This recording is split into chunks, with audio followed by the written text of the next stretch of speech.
Hey y'all. Welcome back for Never Cut Twice Part 2. Quickly before the video though, I want to give huge thanks to my Patreons for their continuous support over the past few months. Without you guys, these videos would be impossible for me to make, especially now with all these crazy restrictions YouTube continues to set for my type of content. I always post the full stories immediately all at once over there, because Patreon doesn't have any problems with my type of content. The full story is already out over there along with 10 or 11 other stories for you guys to enjoy. If anyone is interested in that, or even just wants to send me a direct message to just chat or anything, feel free to check that out in the link in the description. Anyways, without further ado, enjoy the video. Chapter 16, Cloudy, with a slight chance of idiocy. Iruka sat with his head in his hands, surrounded by his team. Anko, Ibiki, and Kakashi looked somewhat like mummies with the number of bandages they were wearing, but weren't in any mortal danger. Kenten had only broken an arm and a leg, and Shikamaru had a slight concussion. Shizune stood next to Iruka as the only other uninjured member of the squad while the now stable Neji lay unconscious next to her. The brown-haired hunter looked up at the people gathered around him. How could this happen? He asked quietly, how could we let this happen? Everyone, minus the still conked-out Neji, looked down at the ground. Shikamaru had taken it the hardest and hadn't spoken for hours. He felt that the whole ordeal had been his fault and refused to accept anyone's comfort. Iruka let his gaze burn into each of them and raised his voice. Mistakes were made, mistakes that should be impossible for shinobi of your caliber to make. I am still waiting for a decent explanation. Iruka was about to start openly yelling when Kakashi cut him off. I ordered that no lethal force be used. Their brown-haired leader's voice suddenly dropped to a dangerously quiet tone. What?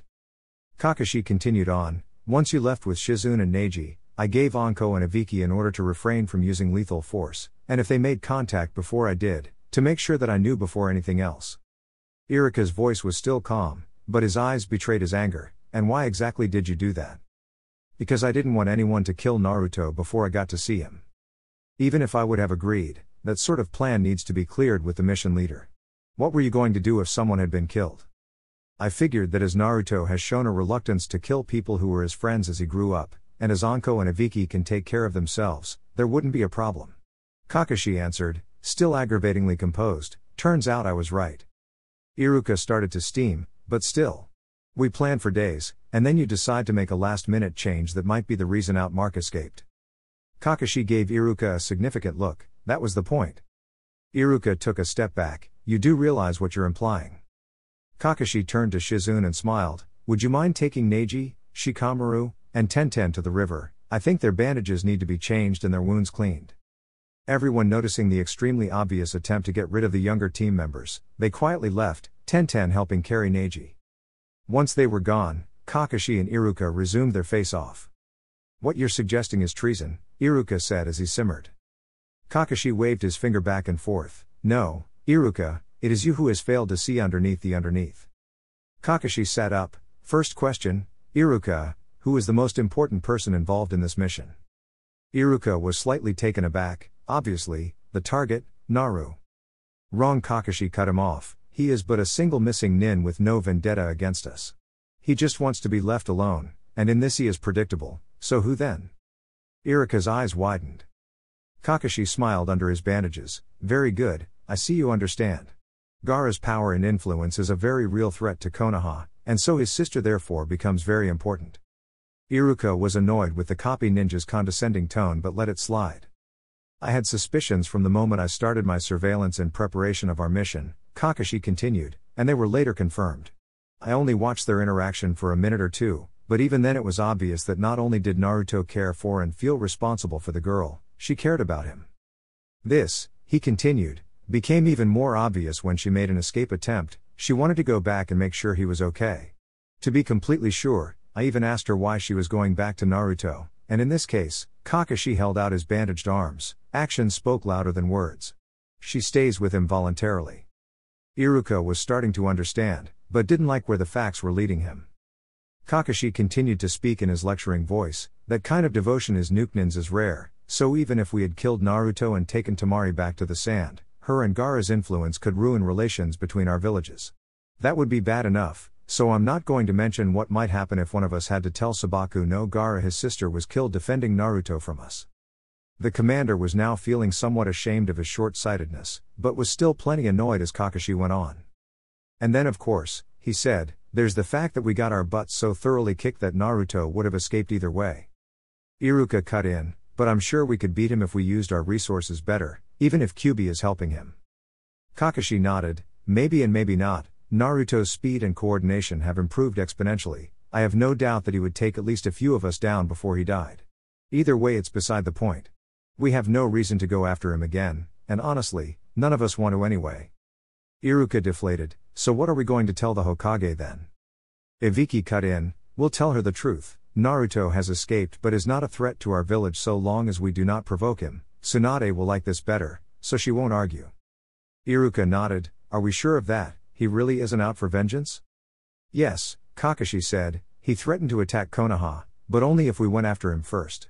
We stay out of his way, and he and Temari stay out of ours. Iruka sunk a little lower and nodded in resignation, then I suppose that pretty much covers everything. Looking relatively disappointed, the brown-haired man turned and dismissed his team with a wave of his hand before walking off. Kakashi watched him for a moment then turned, Anko, follow him, now is the time for Iruka to hear what you have to say. She nodded, and rushed to follow the disappearing brown ponytail, the only sign of her injury being a slight limp. She made a mental note to get a really nice present for Shizune once they were back home. Anko finally caught up to Iruka when he was sitting at the base of a tree, holding his hunter mask up to the sun and looking at how the light shone through the eye slits. She sat next to him and watched silently for a moment, before interrupting his thoughts, so we can go home, tell Gaara his sister is fine and thereby prevent Konoha getting stomped, everyone is still alive, yet our fearless leader is moping about something? Iruka glared, we come all the way out here, spending every ounce of time we have preparing and yet He paused for a moment, still haven't completed my mission. That, the brazen Jounin replied, was not what you were going to say. And since you're too much of a baby to say it, I will for you. You put all this effort in and still, in the end, you didn't even get to see Naruto's face. Iruka set the mask down and rested his head back against the tree, I'm not sure whether I still love Naruto or hate him. We were always so similar, but now he goes and does something like this. Anko sighed, and of course, you start to remember when you considered running away from Konoha. He head snapped to the side, how do you know that? She stood on the other side of the tree, it's far more common than you might think, Iruka. Most shinobi consider leaving at one time or another, and when someone does, everyone else worries that someday his or her loyalty might wane. I, of course, being the prime example. Iruka had just a hint of curiosity on his face, so Anko continued. When Orochimaru first left, I was furious, but not because he had betrayed the village or because he had created some forbidden jutsus. I felt crushed that he hadn't taken me with him, all I cared about was the fact that he abandoned me. She paused for a moment, to let it sink in, then went on, it has been many years since he left, and even with him dead, I feel no sense of closure. There is a part of me that always has and always will see Orochimaru as the man who used to carry me around Konoha on his shoulders, pointing out people and explaining how to learn things about them just by observing how they acted. I still use his advice today. So essentially, Iruka said dryly, what you're saying is that I'll be haunted by this for the rest of my life. Anko shook her head, nah, you'll probably be dark and depressed for a month or two, but things will soon get back to normal. Besides, you might even meet Naruto on amiable terms again someday. Iruka laughed slightly, you talk of him as if you still like him, even after he mangled your leg. She sighed again and rested a hand on Iruka's head, when you've ruined and killed as many people as I have, you'll understand that holding a grudge has never done anyone any good. Iruka just sat in contemplation as she got up and left, failing to hear her grumble under her breath, though I would like to see the brat try to fight me without his precious sword, stupid long weapons, it's like cheating. As she was just about to jump into the trees, Iruka got up. So, he asked, did any actual good come out of this? Anko forgot her grumbling and smiled, well, I will have a neat new battle scar, she winked at him, if you're lucky, I might show it to you someday. Iruka's mind took a few seconds to process the above statement. She had been cut on her left side, from her inner thigh, up through her leg and halfway up her side. So showing him the scar would require her to remove almost all her clothes. He blushed. It has been said that there are times when people focus so much on a single goal, they forget about the big picture. Naruto lay on the ground, staring at the sky. They were less than a day from Hidden Cloud. He had absolutely no idea what he was going to do when he got there. So far, The best he had come up with was wandering around with a will do be rank missions for food sign, but figured that wouldn't go over too well with the local authorities. A short distance away, Temari sat examining the chessboard. Naruto had been telling the truth, she decided, the bastard fox was good. She was just about to move a piece when a repetitive thumping sound distracted her. Naruto was beating his head against the ground in frustration, and failed to notice his audience. It wasn't until he heard laughing that he stopped and looked up. "Rather than amusing yourself at my expense, how about you try to come up with something yourself," he said, sounding only slightly annoyed. Temari snickered and went back to trying to take the Kyuubi's queen, who says we need to start doing missions right away. Temari said distractedly as she played, why not just start off doing some odd jobs and getting a feel for the town? Naruto spent a moment just sitting there, trying to come up with a retort. He couldn't. After noticing his silence, Temari turned to look at him. See? You just think too linearly. Realizing she was right, again, Naruto just flopped back down and stared up at the sky, mumbling about Noatal San Nins. Temari absent-mindedly picked up one of her training water balloons and threw it at him. The two arrived at the hidden cloud just as night was falling and the gate was being closed. As they had no passports and really weren't supposed to be there, they waited until the gate was fully shut and started walking around the outer perimeter of the wall. There were never enough guards to have a constant vigil all along the wall, so they moved in shifts. After half an hour of observation, Naruto and Temari waited for a patrol to pass and jumped over the wall, landing quietly on the other side. Upon the mutual decision that they didn't have money for a hotel, the first order of business was to find an area to sleep. Temari suggested they look for a training area within the city walls, as they would be generally deserted at night, and not 30 minutes later, they found just such a place. Spending only a moment to hide their bag in some brush, the two Nuknins found themselves with a whole village to explore. Naruto insisted that he needed new wrappings for his sword, and set off to find a fabric shop while Temari went to buy food. Naruto wandered through the crowds of people, holding his sword at his side and trying to make it as subtle as a 9-foot sword can be. It only took half an hour to get his wrappings and wrap up Sere Kirite, so Naruto amused himself by sitting on top of a building and examining his surroundings. As had been the case in Hidden Sound, Hidden Cloud looked like any other village. Various people, with or without forehead protectors, wandered by, going about their business. He just sat and watched for about 20 minutes, then realized he needed to get back, and bounced across the rooftops back to their designated sleeping area. Temari barely even twitched as Naruto dropped down next to her and grabbed up a cup of instant ramen. "Water?" he asked grumpily. Temari handed him a pot of warm water and he poured it over his ramen. She looked him over slowly for a moment. What could have possibly happened in the last hour to annoy you so much? Naruto poked at his still hard ramen. "I was just watching people." "Why is it," Temari said semi-rhetorically, "that the people blessed with the greatest power always envy those with no power whatsoever?" Naruto snorted. "Here's an imaginary situation for you. I'm in a bank when it is being robbed. I have to decide whether to use my great power or not, and my decision either way could cost people their lives. Robbers are evil by most people's definition, but so am I. Do I kill them? Do I help them? What should I do?" Despite the fact that it was just a hypothetical situation, Temari found herself trying hard to come up with an answer. He gave her a few seconds and observed her confusion. Whoever it was, Naruto continued, that said that responsibility comes with power wasn't referring to being spiritually bound to a demon, but the principle applies all the same. I didn't ask for my power, but when the pressure's on, I have to make a decision, hoping it's the right one. He paused for a moment, and looked off into space, then again, how do I even decide what right is? That statement just hung in the air for a moment, then Temari shook her head slightly. "Okay, that's enough philosophy for now, my brain is hurting. I'll never understand how people like you and Gaara can just ponder these things all day long and still be sane." Naruto raised an eyebrow. "Sane?" It suddenly occurred to Temari that Gaara was best known for his random squishing of people and sand that was alive, while Naruto, on the other hand, was a perfect gentleman whenever he wasn't busy killing things, and had a talking sword that played a mean game of chess. "Never mind," she muttered. Smirking, Naruto started to eat his semi-cooked ramen. Naruto and Temari slept side by side, as was their custom, so when Naruto was rudely awakened, he bumped into the sleepy sand girl beside him, and both of them immediately started to realize that the noise that had woken them was actually someone talking, just very loudly. "What do we have here?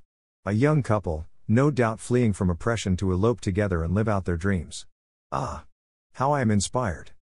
Naruto closed his eyes, slowly counted to 5, and opened them again. The obnoxious man was still there. It seemed the fates truly hated him. Naruto smiled. Who are you, and why the hell are you waking me up this early? He and Temari had just gotten to sleep a couple of hours before and were looking forward to at least another 4 hours. The man said, am serious, and you need to vacate our field, young man, so my glorious students may train their bodies and minds so as to better burn with flaming passion. We must start before the sun rises so as to allow more time for our great pursuit. Temari was now also fully awake and noticed 3 children standing behind the man, all looking somewhat exasperated and embarrassed. Naruto just glared. It figured that every village had its weirdos, but why they always managed to congregate around him was a mystery. Fine, Naruto said as he climbed out of his bag and put on his vest, ignoring the blushing of various observers. He looked at Temari pointedly, but she shook her head. I don't care if this is their field, I'm not getting out of my bag with them watching. The 4 Cloud Nins, for it was obvious that was what they were, immediately jumped and turned, the 2 young girls still blushing from Naruto's brazen shirtlessness. Temari was struck by the surrealism as she rushed to change out of her nightshirt and into her regular clothes. Only with Naruto would she be dressing at 4 a.m. next to the turned backs of unknown shinobi.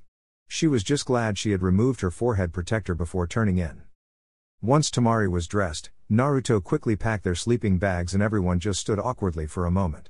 Cyrus, however, soon banished the awkwardness with raw enthusiasm, as he grabbed his pupils and pulled them in front of him. Alas, I forget my manners. Students.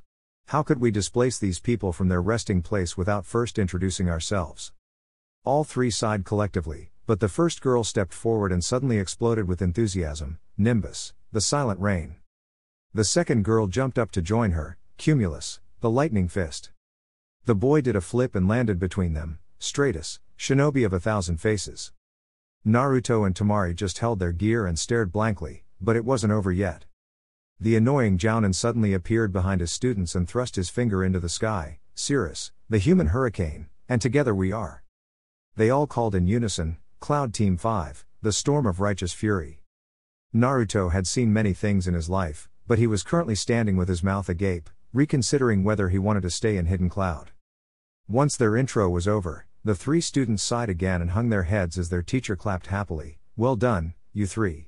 I expect that kind of performance in your training today as well. At this point, Temari had taken hold of Naruto's arm and the 2 were backing away slowly, when Cirrus suddenly spun back to them. You must not leave yet. In return for the use of our field, I ask nothing more than the stories of the many trials and tribulations that have brought 2 passionate young people such as yourselves to a place like this. Will you not stay? Naruto froze up for a minute. Temari was pulling on his arm, trying to drag him away, but he suddenly got an idea. A wonderful, amazing, dastardly idea. I would like nothing more, Naruto said with a grin, than to pass on my story so that it might inspire future generations. Temari looked at him as if he had grown another head, but Cirrus was practically beaming, and waved off his students while leading the 2 Nukenin over to a log and sitting down. Cumulus, Nimbus and Stratus started into some basic warm-up exercises while Naruto and Temari sat with Cirrus on the log. Well, Naruto started off thoughtfully, my tale begins many years ago, when my older brother murdered my entire family. Chapter 17, not for those allergic to angst. Well, Naruto started off thoughtfully, my tale begins many years ago, when my older brother murdered my entire family. It just came out of the blue. One day we were a successful though small family of blacksmiths, and the next, everyone was dead. I managed to escape only because of pure luck. When he finally came for me, I grabbed an unfinished knife off the wall and tried to fend him off. He was very experienced, but blood made his hands slippery and he lost his grip on his weapon for just a second. In that second, I thrust my blade into his stomach and ran out of the house, never to look back. I was about 6 at the time. Naruto was pleased at the reaction he got. Cirrus' eyes were wet and the man looked truly sad. Suddenly, he started openly sobbing and Naruto found himself engulfed in a crushing bear hug. To overcome such hardship must have required amazing strength. The boy wanted to respond, he really did, but an odd tingling sensation was running all throughout his body. He had also felt an odd tingling when Temari had hugged him, but that had been more of a warm tingle and this was more a circulation being cut off tingle. He looked over Cirrus' shoulder and glared at Temari, who was currently laughing silently at his predicament. Once the big man finally let go, Naruto made a mental note to lessen the angst from now on. He valued his skeletal structure. Cirrus took a step back and rubbed his head bashfully. I must apologize, for I fear I was overcome by emotion. Naruto worked the kinks out of arms, no kidding, but if I can get back to my story. Cirrus smiled innocently, by all means. Naruto took a moment to think. He had theorized that it would be difficult to make up a decent-sounding backstory on the fly, so he had decided that the most logical thing to do was combine the original material he had made up in the past with ideas from the histories of people he knew. He had always been told that the best lies were somehow based on truth. After that, I managed to somehow find my way to the nearby hidden village of Mist, where I worked for a barber who was an ex-nin and taught me some basic mist jutsus in his spare time. Naruto braced himself, making sure Cirrus wasn't going to physically demonstrate his emotion again, and continued. Very little of interest happened in those years, and I left the barber shop at the age of 9 to look for work as a blacksmith's apprentice.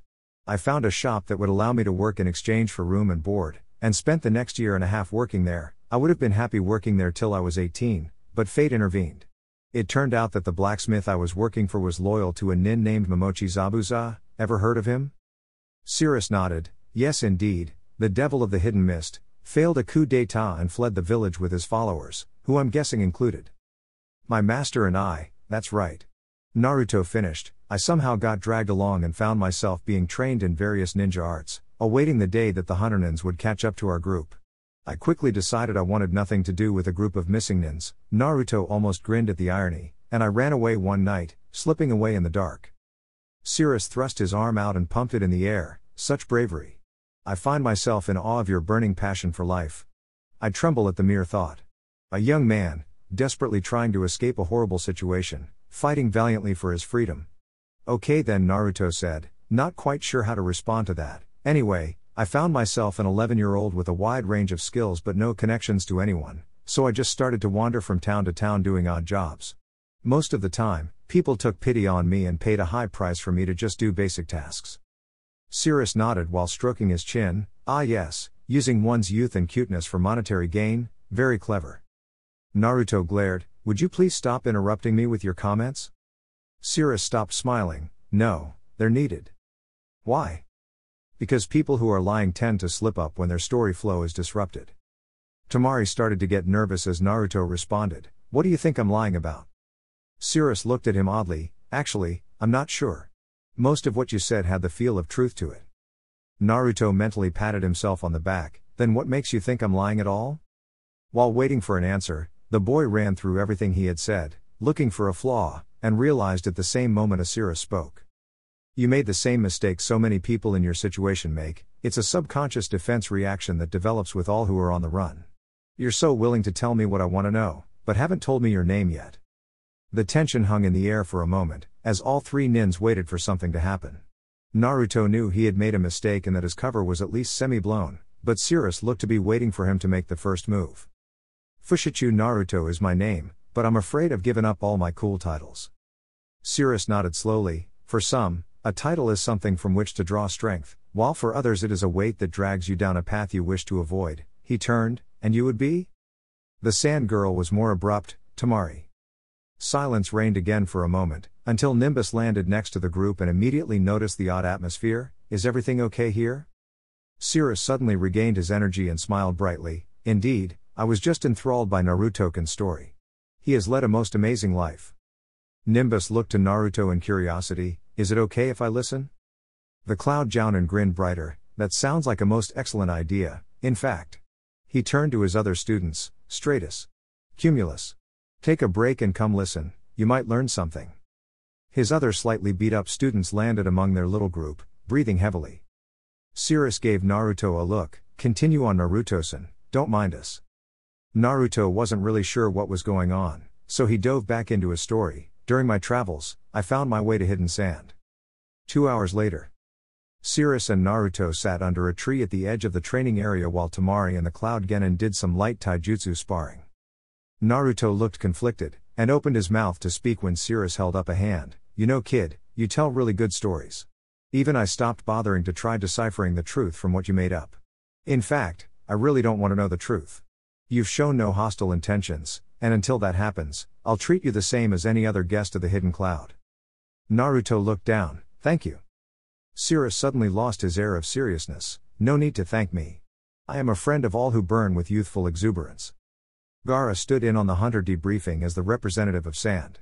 Currently, Kakashi was reporting their actions right before Neji's confrontation of Naruto. And so, the masked Jounin glanced at Gaara, very gently knocked Temari unconscious, ran to the rendezvous, and passed her off to Shikamaru, who then used ropes to tie her. Kakashi suddenly paused and the whole room went silent as Shikamaru suddenly found himself engulfed in sand up to his neck. Gaara was completely calm as he spoke. "Why have you stopped? Continue with your report." Kakashi coughed into his hand. "Well, after very gently and carefully tying Temari up, Shikamaru stood guard. Unfortunately, due to certain oversights, she was able to escape unharmed by overpowering him." The masked Jounin figured it was best to mention Temari's escape as soon as possible. Time passed as Kakashi gave his report until he reached the part about his and Temari's confrontation in the forest. At this point, Gaara's sand started to drift around the room, so Kakashi again rushed to the part where he was his by the steam blast, and the sand quieted. Sitting on the sidelines, Iruka could see only too well the truth in what Kakashi had told him in the forest. Gaara was looking murderous enough at the thought of his sister being tied up. Fortunately, the rest of session was violence-free, as Iruka, Ibiki and Anko gave their respective reports. The Hokage dismissed them, and they all filed outside. Shikamaru was the last out the door, and was about to head home and take a nap when he was suddenly engulfed in sand again. Naruto smirked slightly as Temari landed next to him. Cirrus had taken her place in the quickly degenerating sparring session and was currently taunting Stratus to the point of insanity. The sand girl glared painfully at him. "Damn it, it actually hurts to have to hold back this much."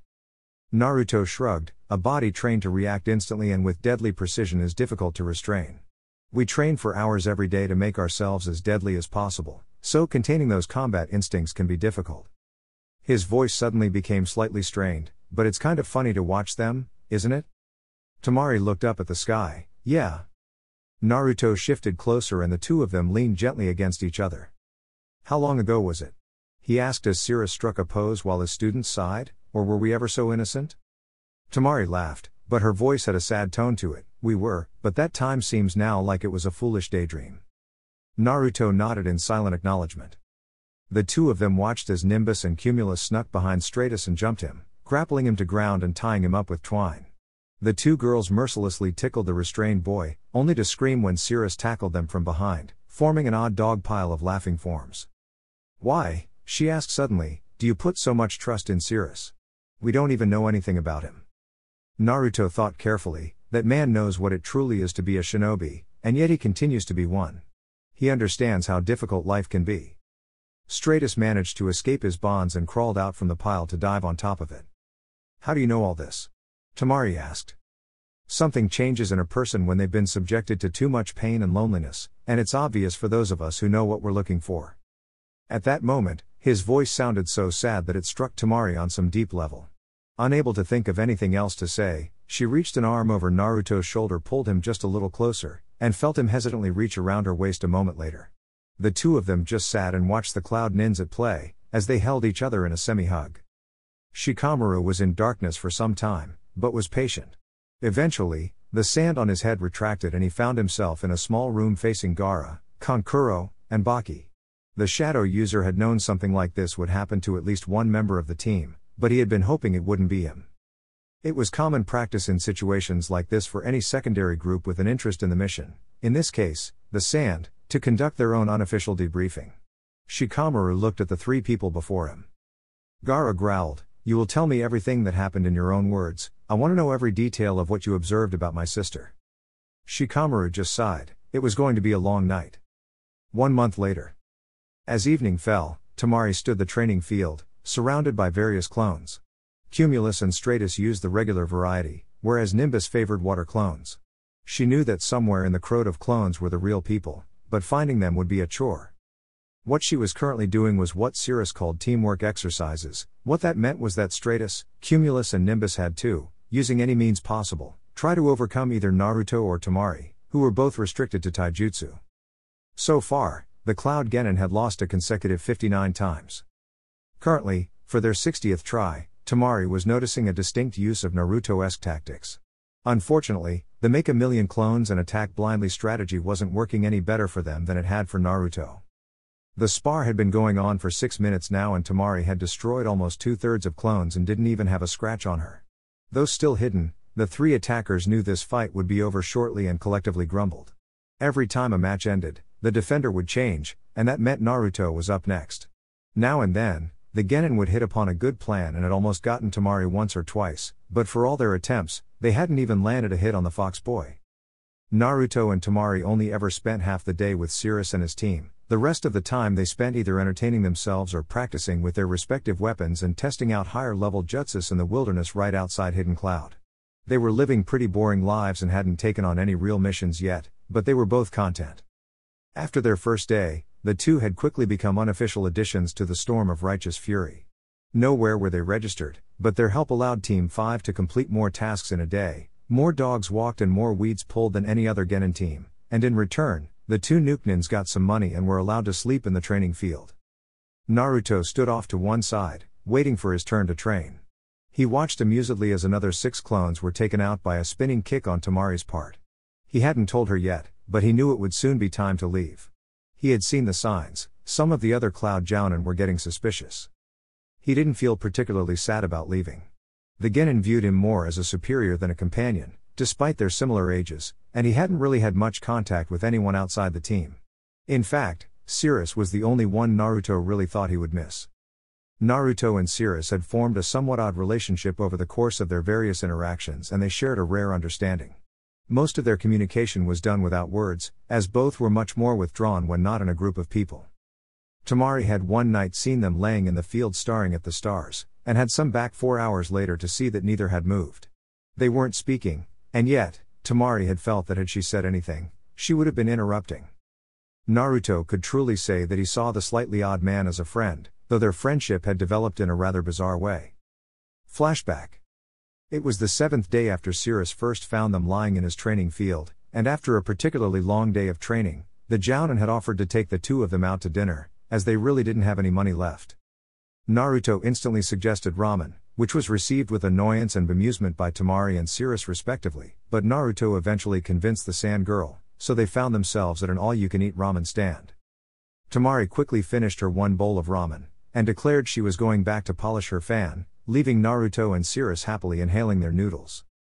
After 11 bowls, Naruto patted his belly and turned to his companion. "I have to say I'm curious about something." "Really, what?" was what Sirius meant to say, but since his mouth was full it came out more like "Why oui, foi?" Naruto rested his elbow on the counter and leaned on his hand. "Why are you helping us?" Sirius swallowed. "Why wouldn't I?" The Jounin tensed as Naruto's eyes narrowed. "If it were just me, I would be fine with us both playing fools, but I have someone else to look out for, and you know perfectly well that we're not supposed to be in this village. I've been as straight with you as I can be, so I want the same from you." Sirius leaned back on his stool, so only 2 legs touched the ground. "I suppose that's fair, but the answer is simple. I envy your conviction." Naruto was mildly surprised, but he didn't show it. "Elaborate." Sirius gestured to the owner to get him another bowl. "When I was 16, I was still a genin, and had been dating one of my teammates for a year and a half. I supposed what we had might have one day led to something more, since I always wanted kids, but we were one day assigned what was supposed to be a simple mission, just hunting down some highway robbers, but they had a few Chunin-level nins among them." The old man returned with the ramen, and Sirius asked for a beer before returning to his story. "It really shouldn't really have been a big deal. Our teacher, Sume Hiroto, was a Jounin, so logically, we should have won without much trouble." Sirius stopped talking, and looked lost in the past, so Naruto decided to prod him forward slightly. "And what happened during the battle?" Sirius leaned back a bit further, balancing and putting his legs up on the counter. There was no battle. Within seconds of our ambush, my 2 teammates were down with minor wounds." Not expecting such a fast response, and now missing most of his, Sirius spoke bitterly. "Meat shield." Our Jounin instructor turned and ran. He pulled up his left sleeve, revealing that most of the skin was discolored scar tissue. "With the major threat gone, we stood no chance. My teammates died helpless, on the ground, and I escaped by using my arm to shield myself from the rain of kunai that followed me. I was hit 27 times, and almost lost my arm." His beer arrived, and he grabbed a paper cup and poured some into it. "I arrived at headquarters after being released from the hospital to check on the mission report. All it said was mission failed, 2 casualties. Those words were the sum total of how much the village valued the lives of my friend and love. Tsume wasn't even reprimanded. He passed the paper cup of beer to Naruto, who looked at it curiously. At that moment, I wanted nothing more than to run as far as I could from Hidden Cloud and all it represented, but I never worked up the nerve. All I have been able to do is make sure that at least one Genin team has a teacher who will never abandon them. Naruto sat quietly for a moment, but that's a lot better than nothing, isn't it? Sirius smiled slightly and held up his bottle, to the burning passion of youth. Naruto's raised his paper cup, to the burning passion of youth. End flashback. Sirius had been a bit more withdrawn for a couple of days, and his students had inquired about his health when he had kept his voice at normal volume and only made them run through their introductory pose sequence 3 times one morning, instead of the usual 10. After that, Naruto had started to treat Sirius with more respect, even when the man was leaping through the air yelling about energy and spirit. Naruto looked up to see that Temari was just finishing off the clones, revealing 3 wiped out Genin. She hadn't even broken a sweat. She wandered over to what had become the 2 sitting spot. Your turn. He shook his head. We're done for the day, we have things we need to do. Temari shrugged. Okay, so what are the things we need to do? We need to get out of here tonight. There have been too many people inquiring about our presence. She shook her head. And whose fault is that, exactly? Flashback. 3 weeks after their arrival, the 3 again found themselves going out to eat. Refusing ramen, they were eating in a rather typical bar and grill type of place. For the first few minutes, everything had been fine, but then Naruto started to notice things. There were a number of nins eating, and many of them were whispering and pointing in Sirius' direction. A few of them started laughing and pretended to strike poses. Naruto was just about to say something, when a group approached their table. The middle one, obviously the leader, spoke first. Eating with mercenaries, Sirius? I never thought even you would sink this low. A large number of nins looked down on people without ninja training who fought for money. Without forehead protectors, and with Naruto carrying around a sword as big as his, a weapon no normal shinobi would use, most would assume they were mercenaries. Naruto stood up and glared. I don't kill for money. The nin smirked arrogantly at him. Oh? How do you decide who to kill then? It was here that Naruto made his fatal mistake. In his anger, he let some of his chakra seep out as he bared his fangs. Whomever I want. The group offending nins suddenly started to look extremely nervous and backed off, but Sirius grabbed his arm and dragged him out of the restaurant, Temari following. Once they were outside, Sirius sighed. That was very stupid, Naruto. Naruto, of course, knew this already, and was hanging his head. He had a feeling this was going to come back and haunt him later. End flashback. From that day on, people had started to glance in his direction whenever he walked by, and he had heard a few of the rumors. They were all crap, but people soon started to take an interest in him. So now they had to leave. Naruto and Temari started to pack up the few things they had as Stratus, Cumulus and Nimbus stretched in the field. Noticing something was amiss from his vantage point, Sirius landed next to them. Isn't it your turn to defend, Naruto-kun? The boy shook his head. I'm afraid we need to get ready, we're going to be leaving tonight. Sirius looked sad, but not surprised. Ah yes, I feared this day would come soon. Temari called over to the Genin in the field. Hey, you guys. Come over here for a second. After everyone was made aware of their departure, things were packed up, and Sirius gave everyone bear hugs, even his students. Just for the heck of it, Naruto and Temari left the field that had been their home for a month, and headed for the wall. Naruto looked upset as they approached the barrier, and veered off at the last minute. The girl looked at him oddly as he went into a convenience store and started looking through a phone book. Stratus was awakened the next morning by a knocking on his door, and was surprised to find a member of the village police on the other side. Excuse me, the man said, all the shinobi in the village are gathering, there's been an incident. When Stratus arrived at the base of the tower, he looked around in awe. He had never seen this many shinobi in one place before. The Raikage emerged from the tower and looked over the group assembled before him. This morning, a mailman found one of our shinobi murdered in his bed. A gasp went through the crowd. His name was Tsume Hirado, a jounin. I want you all to go about your normal business, but rest assured that matter will be fully investigated. That is all. Stratus rushed to the training field, where his teammates were waiting for him. The 3 started to excitedly talk about the Raikage's announcement, waiting for their teacher to arrive. Temari watched Naruto as they walked. Her eyes flickered towards the bloodstains on his sword wrappings. Did he deserve that? Naruto looked back at her. Yes. She tilted his head sideways and looked at him searchingly, then nodded. Cirrus was sitting at the ramen stand in the exact same seat he had sat in 3 weeks before, staring at the open but untouched bottle of beer in front of him. He couldn't describe how he felt right then. It was a combination of so many emotions. Cirrus had access to information that was normally restricted. Sume Hiroto hadn't just been killed, he had been cut cleanly in half. Everything Cirrus had experienced flashed through his mind in an instant, the most vivid image being that of his teammates, lying abandoned as they were set upon from all sides. The voice of the only girl he had ever loved, screaming her last. Tears ran down his face as he raised his bottle in a silent toast, and took one swig. He set the rest on the counter with some money, and wiped his face on his sleeve. It was time to meet his students. Chapter 18, Stalkers Who Play Guitar. His ears ringing, an almost awake Naruto swiped at the alarm clock next to his bed. It took him a moment to remember where he was, and he stretched as he sifted through recent memories. They had left Hidden Cloud 2 days ago, and were currently in a small town, only a day's travel from Oceanside, the next city they planned to visit. From the looks of the room, Temari had already left, probably to see the musicians. Their current location was named Snaken, which Naruto felt was a very odd name, but Snaken was renowned for its street performers. He grabbed his bag and headed out the door of their room, intent on seeking his companion. The street seemed oddly empty as he wandered, and Naruto started to get suspicious. He passed 1 or 2 small musicians, but nothing of interest, and no people. He finally asked someone what was going on, and an old man directed him to stage 6. Once he arrived, he realized that luckily, it wasn't going to be very difficult to find Temari, as everyone in the town seemed to be gathered in one place. All the girls, at least. On one of the larger stages that were scattered about the streets, 2 performers were playing to a crowd of love-struck fans and their jealous boyfriends, who liked the music anyway. The lead attraction was a dark-haired guitarist, who played so fast, even someone of Naruto's reflexes was impressed. His instrument seemed like it was going to burst into flame as his hands danced over the strings. Behind him was a larger man who was beating out a steady tempo on a large African drum. Naruto sighed as he noticed that Temari was just as enraptured as the rest of them, gazing up at the stage, and he took a moment to more closely examine the 2 performers, as something about them didn't feel quite right. The drummer suddenly grinned at him in a distinctly shark-like way, and Naruto's eyes widened. It took only a minute for the song to finish, so Naruto had to think on his feet.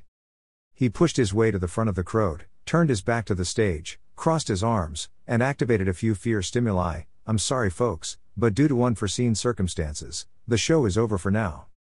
A collective groan came from the crowd, which started to dissipate, and Temari looked both annoyed and confused. Naruto jumped on stage and grabbed the guitarist's shoulder. "What the hell are you 2 doing here, Itachi?" The Uchiha activated his Sharingan for a moment. "Various things, Naruto-kun, but primarily looking for you." The boy looked confused. "Why?" Kisame leaned over from his position at his drum. "We'll talk somewhere more private." Naruto just grabbed his head. "Okay, you guys grab your stuff and I'll take you back to our room."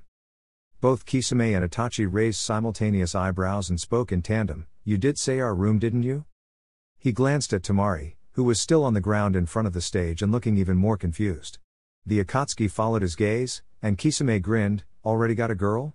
You work fast, don't you, brat?" Naruto tightened his grip on his head, grabbed the instruments. "Explaining will be done later." He turned to Temari, who looked about to speak. "That applies to you too. All will become clear once we get out of the freaking street. I hope." The Jinjutsu'd forms of Itachi and Kisame grabbed their instruments and followed Naruto back to the hotel. Once they were all standing in the room, the Akatsuki dropped their illusion, and Temari gasped slightly at Kisame's appearance. The drum puffed away to reveal Seimata, but Itachi's guitar seemed real. Naruto sat on the bed. "Okay, first things first. Temari, this is Hoshigaki Kisame, and that's Uchiha Itachi, who are about to explain why they're stalking me and playing music for donations." Naruto actually wasn't sure which of those 2 things he found weirder. Itachi just leaned against the wall and pulled a stick of Pocky out of his pocket, giving Kisame a look that obviously meant that the shark man would be doing the explaining. Kisame sighed. "We tracked you down pretty easily, as there aren't many places you can go from Hidden Cloud. As to why we're looking for you, we were traveling this way anyway, and have been given a mission offer that might interest you." Kisame gave Temari an appraising look. "And your friend?" That made sense, so Naruto nodded. "Okay, but I'm still not getting the part where 2's-class Nuknins are playing music in the street." The shark man sighed yet again. "We were given a mission allowance, but we were dropping Kirin off in a village up north, and there just happened to be a Pocky factory there, and coincidentally, it was Pocky Appreciation Week, and through mysterious circumstances, Itachi somehow managed to lose our money bag and was given a few hundred free boxes of Pocky. Still leaning against the wall, Itachi smiled to himself, and, of course, chicks dig guys who can play guitar.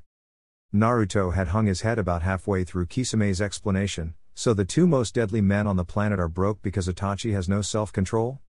Itachi glared, I do too. Naruto raised an eyebrow, really? Kisame said a few hundred boxes of Pocky. Itachi's eyebrow rose to meet Naruto's, getting a bit mouthy, aren't we, brat?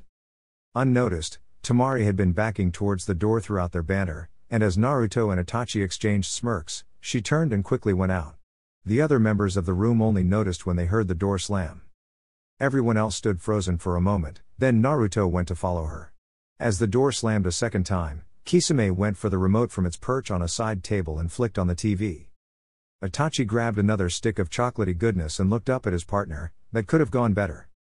Naruto looked both ways in the hallway, and saw the door to the stairwell at his left closing. He ran, and reached the door in 4 steps, pulling it open. He heard a sound above him, and started to climb the winding stairs. He didn't rush, but moved methodically. He had gone up 4 floors when he heard the door to the roof. Just moments later, he was facing that same door, and he opened it slowly, not wanting to startle the apparently bothered girl. He stepped onto the roof and winced slightly as the sun hit his eyes. Temari was standing with her back to him, not appearing to be paying attention to much of anything. When she spoke, it was in an odd tone of voice. It's funny. I have actually heard of Hoshigaki Kisame. He killed most of Water Country's generals and lords. 39 people in all. He also killed most of their guards and attendants, another 127 people.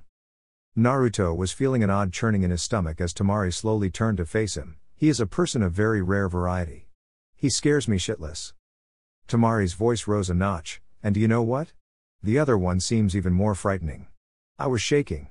Me. The sister of Sabaku no Gara is afraid of a little girly man with a ponytail. She finally got fully turned around so she was facing him. Those two are real class criminals, Naruto, and they're really dangerous. Naruto suddenly started to get annoyed. Even after all their time together, she still didn't understand. We are all Nukenin, and we do what we have to. Kisame and Itachi have just had more difficult lives than we have. So they have had to kill more people. Temari struggled with this for a moment. So, that makes their killing okay? Naruto half sighed half growled, sometimes, yes. I didn't see you having moral qualms about killing that leaf hunter who went after you. Temari glared, but those two killed just because it's convenient, they're monsters. The sore spot had been struck. Naruto suddenly took a step towards her. Like me, you mean? You think I'm a monster? Temari shook her head, but you're not normally like that. You only hurt people when. Naruto's red chakra started to pulse around him as he took another step forward. When I need to. When people get in my way. Do you see a difference between what I do and what those two Akatsuki do? She lost a bit of her conviction. Yes. Suddenly, the chakra started to pulse more strongly, and Temari could feel the charge in the air as the red and blue energy surrounded Naruto. He had held eye contact throughout their conversation, and his pupils suddenly contracted, narrowing into slits. Temari found herself fighting the urge to take a step back as he again moved slightly closer, his eyes burning into her, as if they could see into her soul. He took another step closer. Then another. There was now only a couple feet separating them, and Naruto's chakra exploded outward. 2 heads snapped upwards, and Kisame muted fear factor. Itachi sucked in a breath. What are they doing up there? His blue-skinned partner shook his head. I have no idea, but the brat sure is impressive. I have been thinking recently that his may be even bigger than yours, Itachi. Itachi looked at him. Why would you be thinking about that? Wait. His is not bigger than mine.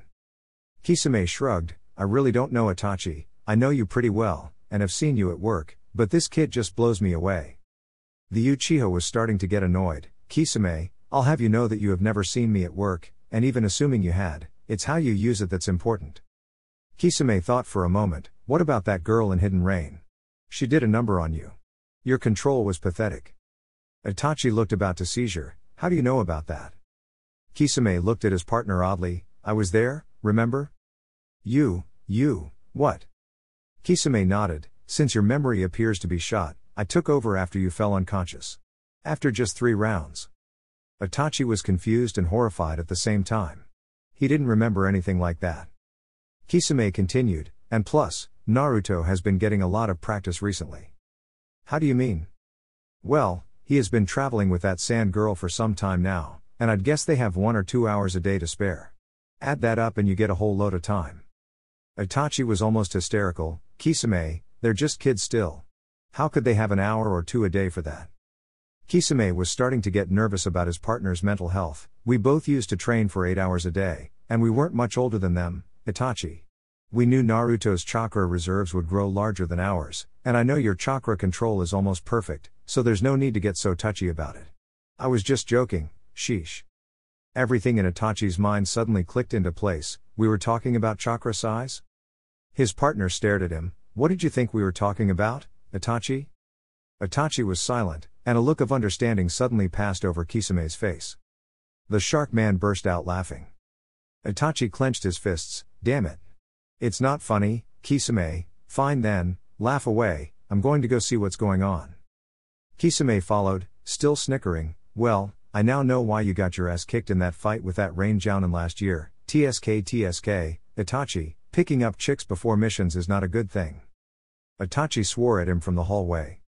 Temari found herself in a maelstrom, her senses overwhelmed completely by such huge amounts of chakra, and her skin burned from the heat. She felt like she was standing inside a hurricane, yet wasn't being lifted off. But through it all, she could still see those burning red eyes. Naruto took a final step closer, leaving only inches between them. His fangs had grown longer and his face markings darker. When he reached a hand up and grabbed her shoulder, she could feel claws. How about now, Temari-san? Do you think I'm a monster now? Temari opened her mouth to answer, but nothing came out. The figure in front of her was reminiscent of uncountable similar experiences with her brother. Every time Gaara had lost control, she had run as fast and far as she could. But there was somewhere a part of her that wouldn't let her do it, and that same part of her was saying something that was very difficult to hear, but if she listened hard enough. Naruto almost jumped when Temari suddenly reached up and grabbed hold of his arm and pulled him closer. The fox boy felt his menace draining away as her eyes lost their fear, and stared defiantly back into his. When she spoke, it was just above a whisper. You try to drive me away, but why? Why do you react in anger? Temari went on, thinking aloud, you're trying to protect yourself. You're afraid I might hurt you, so you withdraw, hiding behind your facade. I spent my whole life dealing with a person who did the same thing, and every time he put up his defenses, I ran away. Naruto opened his mouth, but found himself incapable of speech as Temari slowly leaned her body onto his, still whispering, but now I'm stronger, and there's a flaw in your defense.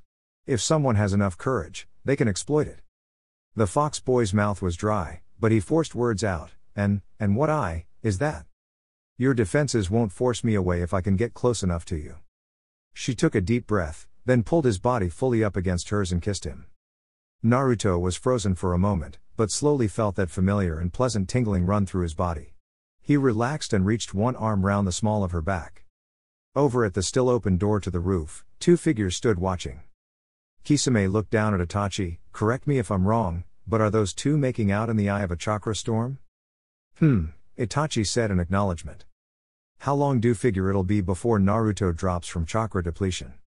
Itachi pulled out his watch. I'd say about 7, 6, 5, 4, 3, 2, now. Temari gasped as Naruto suddenly went limp and the chakra around them dissipated. She quickly laid him out on the roof and put her head to his chest, and was relieved to hear slow, steady breathing. She sat up and felt a presence beside her. Kisame crouched down and hoisted Naruto over his shoulder. Well, it appears our little friend was too distracted, Temari blushed, and wasn't paying attention to his chakra reserves. It's not too bad, though, so he should be up after a night's sleep. The shark man stood up, and started to head for the stairs. Itachi just stood in the middle of the roof, and watched as Temari stared up at the sky. After a few minute eyes, she slowly walked over to him. You, she said, have killed a lot of people. Itachi nodded. Temari looked down at her feet. I want you to tell me why. I want to know why you kill people. Itachi's expression didn't change. Why do you wish to know? Because I am a missing nin, but I don't understand you people yet. Temari looked to Naruto's unconscious form, held by Kisame like a sack of potatoes. I don't understand yet, but I want to. The Dark Avenger stood atop a building, his various minions surrounding him. In his right hand he clutched a newspaper, and he seemed relatively lost in thought. His foremost minion stepped forward, the sound forehead protector he wore glinting in the light. "So, what are we going to do?" The Avenger let his gaze sweep over the pitiful remains of a once great military. "We have no choice. I will not allow the last of Orochimaru-sama's legacy to be destroyed by Konoha scum." The assembled shinobi nodded, and collectively vanished, the only trace that anyone had been there being the newspaper that slowly drifted to the ground. A gust of wind blew over the building, causing the paper to unroll, revealing the headline. Uchiha Sasuke captured. Execution imminent. The next day, Naruto lay in bed, happily eating warm ramen, when he heard arguing outside the room. Itachi burst into the room, followed by his partner. Kisame was looking very conflicted. "Itachi. You can't just pull shit like this. What is the council going to say?" Itachi stopped dead. "Screw the council. Screw our mission. You can tell those old bums whatever you want. I have to do this." Naruto looked from one to the other, noodles still hanging from his mouth. "What's happened?" Temari returned to the hotel just in time to hear Naruto bellow, "What? You're kidding." She rushed into the room, and found everyone else sitting around the small round side table. Itachi was speaking. "I'm quite serious. I didn't spare my little brother all those times just to watch him get killed for coming after me." Both Kisame and Naruto were looking at him incredulously, their hands simultaneously tapping on the hilts of their swords out of nervous habit. Itachi just glared at them. "Why do you two care so much, anyway?" They both looked at him as if he were dumb. "We're going with you." The Uchiha blinked, started to shake his head, when Naruto cut in. "Now, either we can have a long painful argument, ending with you agreeing to our coming along, or you could just say yes now." Itachi sighed. "Fine." Temari started waving her hands in the air. What are we doing?" Naruto looked up at her. "We're doing exactly what I was hoping to never do again. We're going back to Konoha, to stop the bastard from getting himself killed." She turned to Kisame, translation? "He hefted Seimata, Uchiha Sasuke has been captured and is headed for execution. It looks like we're going to save him." Temari looked skeptical. "We are going to take on a whole village of people to save one person? 4 of us?" All 3's class Nuknin stared, and Naruto nodded. "Well, yeah, is there a problem with that?" She looked at the faces around her and sighed. "You males are all freaks. I suppose now we need to start getting ready? Can you two get all your stuff in less than 30 minutes? The two Akatsuki nodded and left the room, Itachi grabbing his guitar as he went out the door. Once they were alone, Temari flopped down on the bed next to Naruto, and leaned up against him, allowing him the space to slide an arm around her waist. They hadn't spoken since the day before, but there was only the slightest bit of awkwardness between them. Naruto needed to break the ice somehow, so naturally, he just went for the first thing that popped into his head. "You seem to be getting along with Itachi and Kisame today. What brought on this change?" Temari was only slightly annoyed at his choice of topic, but just shook her head. "We were up late last night talking. We played the question game." "The question game?" "Yeah, all 3 of us sat in a circle and took turns asking someone else a question which they have to answer. It really helped me get used to them, and they're kind of amusing in their own way." Mildly entertained at the thought of Kisame and Itachi playing slumber party games, Naruto grinned and laid his head back on the pillow. "Actually," Temari said, "the game might have gone on longer, but Itachi and Kisame got into a little spat." Naruto grinned wider. "Do tell." Well, it was Kisame's turn to ask, and he suddenly got a sneaky look on his face. "I don't remember exactly, but his question had something to do with you and Wang's size. Itachi almost killed him." Naruto laughed for a minute, and then fell slowly quiet, so the two of them lay in silence, content to just hold each other. Chapter 19, Dead Man Walking. Temari looked at her legs. Just months ago, her legs had been well sculpted, but a bit thin. Currently, she looked to be able to crush a rhinoceros with them. Why were her legs gaining so much muscle, you ask? She glared at the 3 people in front of her. "We have been running for 20 freaking hours, we need to take a break." To her great chagrin, Naruto didn't even look tired as he looked back at her. "So? We don't know when the execution is going to be, we need to move fast." She glared. "Listen, unlike the rest of you, I do not have unlimited stamina, and I need to whoa." Her tirade was cut off as Naruto suddenly stopped, whipped his sword to Itachi, and grabbed her as she flew past, hoisting her onto his back and continuing on. The Uchiha absent-mindedly grabbed Sarakirite out of the air and leaned it against his shoulder as he ran. It took Temari a moment to realize why she was still moving, and she poked Naruto's head. "You do understand that if this were any other situation, I would kick your ass for pulling a stunt like that. Naruto just smirked, but we're in this situation, so don't complain unless you want to run again. Temari just grumbled and watched the world pass her by. Haruno Sakura stood in front of the door, her heart beating fiercely. Kakashi and Lee stood beside her for moral support, and she took a step forward and slowly turned the handle. When the door swung open, a 10 by 10 foot room was revealed, with no windows and only a single light bulb.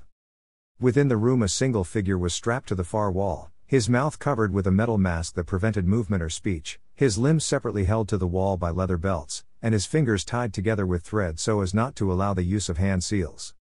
He looked as if he were crucified against the wall, and Sakura felt the bile rise in her throat at the analogy. He had indeed been crucified, by the Hokage, by the Konoha Council, and by the general populace who had once loved him. Sasuke slowly looked up as the door opened, the light stinging his unaccustomed pupils. The only parts of him that could move were his eyes, so he took full advantage of them to examine his visitors. Sakura walked slowly into the room, and looked at who had once been the love of her life.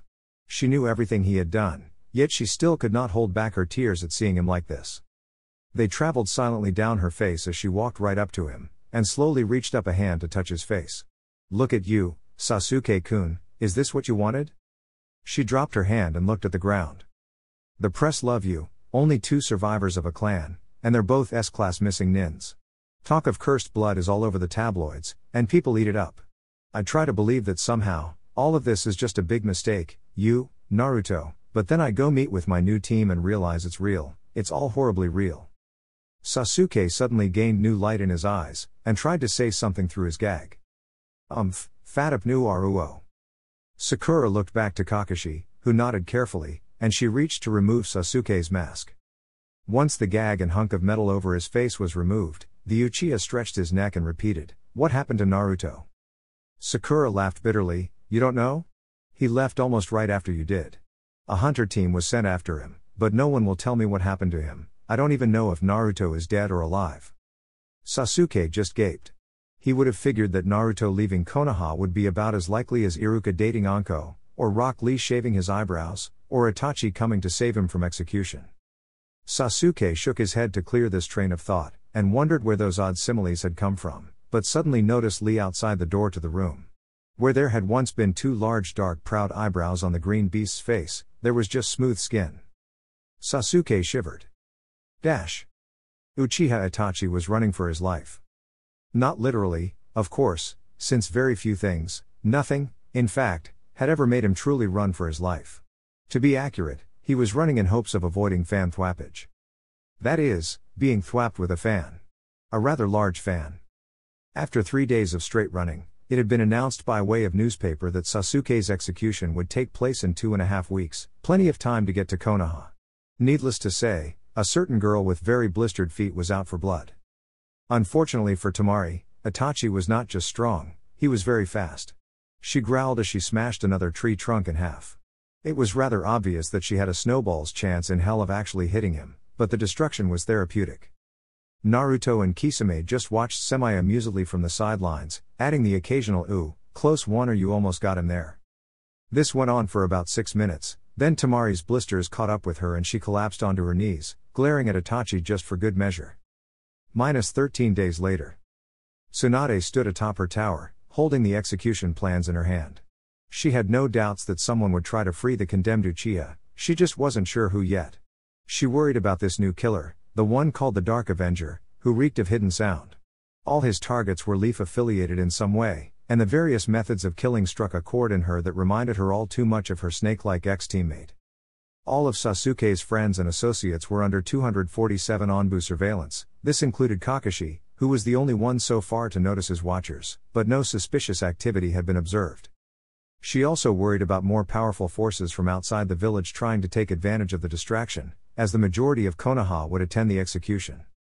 The populace, having been denied any information about Naruto, or as they called him, the demon, wanted to see at least one traitor die. It never failed to disgust Tsunade that such common people could be so bloodthirsty, but she had no choice in Sasuke's fate. The least she could do was make sure nothing else happened. The greatest threat would be a task force of ex-sound nins who penetrated the walls and made a full-scale rescue attempt. If that happened, people would die in large numbers no matter which side won. Her main priority would be making sure there was a solid perimeter around the stage where the execution would take place. The boy had chosen death by fire jutsu, which was the most painful but also most honorable, showing he had no fear. Tsunade thought it was rather fitting in a bitterly ironic way. She was worrying like mad over everything, as her gut told her something big was going to go down in 4 days, so she would have to do her best and pray. Across town, Sabaku no Gara sat on the roof of building and stared off into the sky. The Dark Avenger was dressed all in black. Black shoes, black pants, and a black high-collar shirt. If not for the sound forehead protector he wore around his head, one might easily mistake him for a priest. He pushed his glasses up on his nose as he carefully looked over the paltry forces he had at his command. He had very few illusions about his chance of success, but he was determined to make no mistakes. He let his mind ponder the question of how to convince the guards to let them in. Tsunade had mostly likely closed the border, and he would have to be very sly to convince the guard that he needed to get into the village. Unfortunately, Jounin would most likely be the ones guarding the entrance, so his ploy would likely fail. They were only hours from Konoha, and his team was prepping. They were infiltrating as journalists, making a long and perilous journey to the village in hopes of getting a few minutes to speak with the condemned man. However, despite the clever guys, even they were allowed into the village, his odds of actually getting a chance to speak with Sasuke were essentially zero. The Dark Avenger sighed and pinched his nose. The more he thought about it, the more he realized that he was just screwed. Itachi calmly set his bag of Pocky on the ground and examined the scene before him. Naruto and Temari were seated on the ground, each holding a small number of cards, and they seemed to be oblivious to his presence. As he observed their play, there were many questions plaguing the mind of Uchiha Itachi. Where did that ominous music that always followed him around come from? Why did God make the platypus? Why isn't the number 11 pronounced 21? Why was Temari wearing his clothes? Being as sharp as it was, his mind quickly and efficiently prioritized these questions, deciding that the last was the most urgent. He made his presence known in the camp, but neither player looked up from their cards, so Itachi cleared his throat. "Excuse me, Temari-san, why are you wearing my clothing?" Temari didn't seem to hear him, so it was Naruto who responded, "Strip poker is no fun when you only wear 5 articles of clothing. And we have very few extra clothes of our own, so we borrowed some of yours." Itachi felt a headache coming on. "Did it ever occur to you that I might not want you wearing my clothes?" Temari cursed, removing one of her socks while Naruto dealt another hand. "No, it didn't. And besides, I'm wearing Kisame's, you and Temari happen to be similar in size, so she got all yours. Lucky for me Kisame has better taste." Itachi was about to respond when Kisame walked past him and tossed their groceries at the base of a tree. "So," the shark man inquired, "who's winning?" The Uchiha twitched. Seeing Itachi's volatility rising, Naruto grinned, "You'll get your stuff back as soon as Temari loses." It was Temari's turn to get annoyed, and her hit me was almost a growl. She was losing, and she knew it. Her family had never been fans of blackjack, preferring Go Fish. Resigning himself to his fate, Itachi sat down next to Naruto and awaited the inevitable, and said inevitable came exactly 19 minutes and 47 seconds later. Reduced to just her net shirt and undergarments, Temari glared, "If you think I'm taking off any more, you can go, bleep, with your, bleep, while, bleeping yourself." Itachi calmly stood and collected his personal effects from the pile of clothing, then went to his tent, not forgetting his recently bought week's supply of Pocky. He left behind a redressing Temari, who was annoyed and mildly embarrassed, Kisame, who was amused but felt slightly cheated, Kyubi inside Sere Kirite, who felt much the same way as Kisame, and Naruto, who really had no idea what he was feeling. This clash of moods caused an odd nervous tension for a few minutes, until Naruto got bored and started to gather sticks for a fire. Soon, Temari and Kisame both started silently helping, and the food for supper was soon sizzling away. Unfortunately, Kisame always felt the need to have the last word, and after almost 20 minutes of silence he spoke up, "But you know, Temari-san, you really shouldn't start things you're not willing to finish." His blue face split into another grin as a thrown kunai nicked his ear. Late that night, while everyone slept, Itachi suddenly sat up in his bag and turned to his partner, Kisame. "Why do you think God made the platypus?" Wah? Kisame blinked sleepily, "Damn it Itachi, go to sleep." -4 days later, day of the execution. Sakura again stood in front of that door, that horrible door. It was 11:25, and Sasuke's charred body would fall to the ground at exactly 12:01. She wasn't planning on being there to watch, but had been given the right to be the one to give him his last meal. She was not alone, but was accompanied by 2 full squads of Onbu, who would remain outside the door, in case an escape attempt was made. The door slid silently open and Sakura slowly stepped into the room carrying a tray of food. For his final meal, Sasuke had asked for nothing more than a bowl of chicken fried rice and a glass of water. She carefully closed the door behind her and set the tray on the ground. Her hand reached up and undid each of the 5 straps holding the Uchiha to the wall, and he almost collapsed on her as the final restraint was removed. After a moment, he regained his composure and managed to sit on the ground while Sakura undid his mask and untied the string holding his fingers together. They were almost completely silent as Sakura carefully placed the food in front of him and he started to eat. It tore at her how weak he looked. He had lost a lot of weight, making his cheekbones more defined, and his arms had lost the muscular look she had liked so much. She felt shallow as these thoughts passed through her mind, but the gaunt form before her was nothing like the confident but silent boy she had developed a crush on all those years ago. He looked up at her, and Sakura noticed that his hair was unkempt, had grown longer, making him look more wild. When he spoke, his voice was scratchy and harsh. "Thank you for this, Sakura." She had promised herself she wouldn't cry again, yet the tears started to flow. "Don't thank me, Sasuke-kun. Not now." The Uchiha looked her over carefully. "I have a request, one final thing I would like you to do for me." She smiled and wiped the tears from her eyes. "You know I'd do anything for you, Sasuke-kun."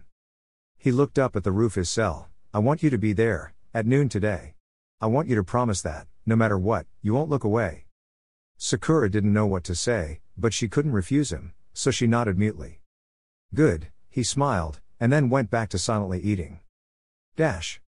Tsunade stood, overlooking the crowd. It did indeed look as if most of the population of Konoha had shown up, and the training field they were using was almost filled. It was 11:53. In just seconds, the prisoner would make his appearance. Suddenly, the ground shook, and as Tsunade's eyes widened, spouts of flame could be seen shooting upward all over the village.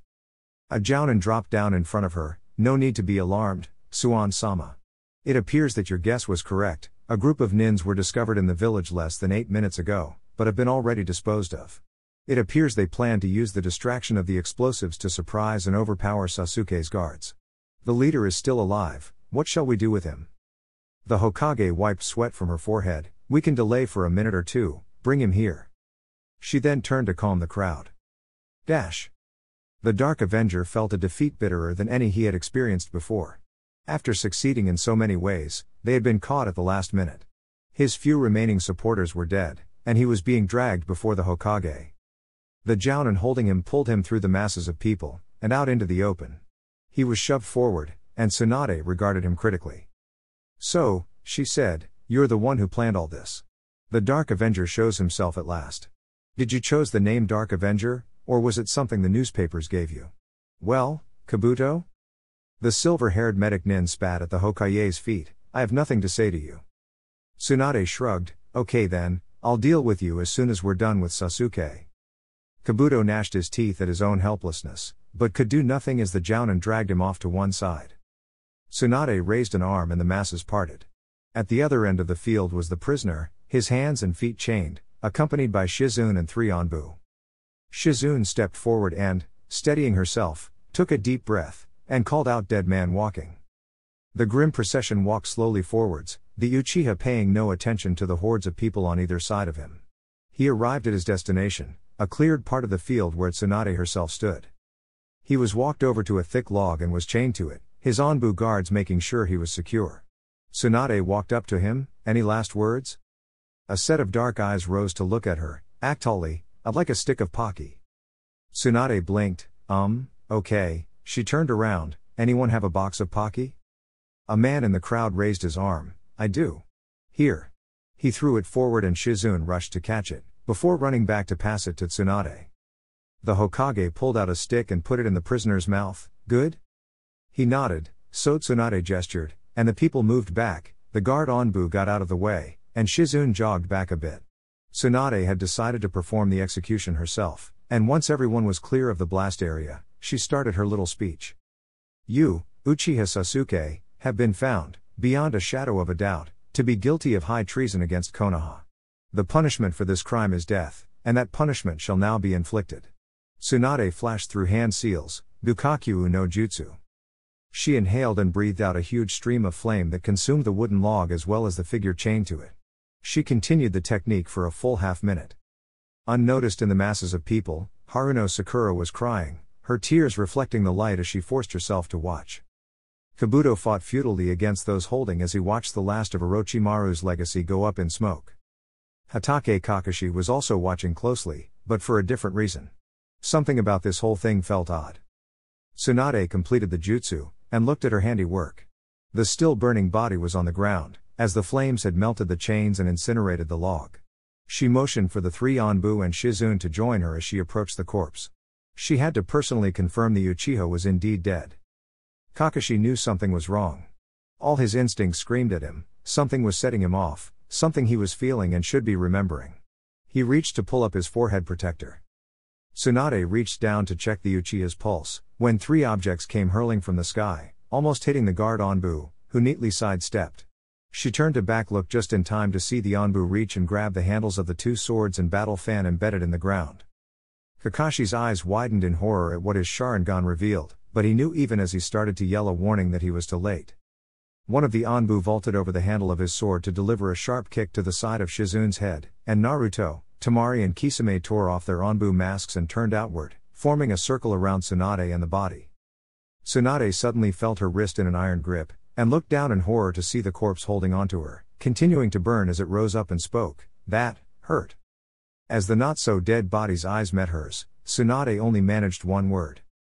Mangekyo. Chapter 20, Countdown, Part 1 from the Diary of Uchiha Itachi, entry number 465. There are 69 hours until the execution. Contrary to what many would claim, I feel a full range of emotions. Anger, joy, sadness, envy, regret, lust, all these are familiar to me. Yet in my current situation, I find myself incapable of describing how I feel. Perhaps the only way to help you understand is to describe my position in as simple terms as I can, allowing you to draw your own conclusions. I am currently in a place I don't want to be, with three other people who don't want to be here either. Everyone around us is a potential enemy, and as we are in the middle of a large village, there are a great many potential enemies. I have led us here to rescue someone who will most assuredly try to kill me and or my companions at least once or twice during the course of the rescue, and this is while simultaneously fighting off an army of shinobi who will be very, very pissed off at us. People have been calling me crazy for years, only here and now do I start to consider whether they might have a point. Entry number 466. Only 44 hours left. I find that as the rescue attempt draws nearer, I feel my need to write down my thoughts grow even stronger, and I am not foolish enough to delusion myself as to the reason. It is entirely possible that, in the course of this mission, I will die.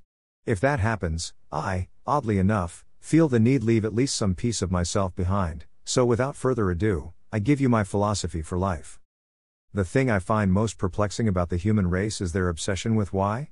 It has generally been my observation that often people pay more attention to why something was done than what was actually done. An excellent example of this theory being of course my claim to fame, the so-called Uchiha massacre. Let us say, hypothetically, that I killed off my pathetic clan for noble reasons.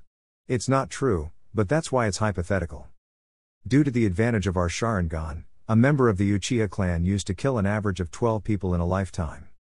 Let us say, to account for the old and middle-aged shinobi, who have already killed a number of people, and the babies who killed none, that every person I killed would have themselves killed an average of 6 people had they lived. Exactly 47 people died by my hand that day, another 11 died due to friendly fire, and based on our math so far, in killing them, I have saved 235 lives. Expanding this notion, if one looks at the people I kill even today, most of them are the large stupid rude ones, the ones who tend towards irrational violence. One could view it as my doing the world a service, as there are probably hundreds more people who are only alive today because I removed those who would have killed them. If this had been my intention all along, to save lives, people would view me very differently than they do. The truth is, I killed the foolish clan into which I was born to test them and myself. I found them lacking, so they died. I kill people today not because they are evil or crude or unjust, but because they annoy me. It just so happens that these traits are often found on the same people. Looking at it statistically, I have been doing unintentional good and saving lives my whole life. If people judged my actions just on my results, I should get a medal. The thing is, People don't think about the unexpected benefits of the people whom I happen to kill dying, they just look at why I did it. I don't really care if they judge me, but it's astonishing, because that way of thinking implies that the result of an event is different because of the intentions that led up to it, an idea that is completely absurd. I need look no further than the justice system, where murder is different from manslaughter, as if killing someone by accident makes them less dead than if you meant to kill them. This magnificent self-delusion is to protect the people from what we all know on some level: killing is killing, and death is death. No matter the reason why. A shinobi's brain cannot acknowledge this, because it would mean that the third Hokage was the same type of person as Orochimaru was. In an interesting bit of irony, the snake and third had probably killed about the same number of people when they died. People have speculated endlessly about how people like me can live with ourselves, and the answer is simply thus.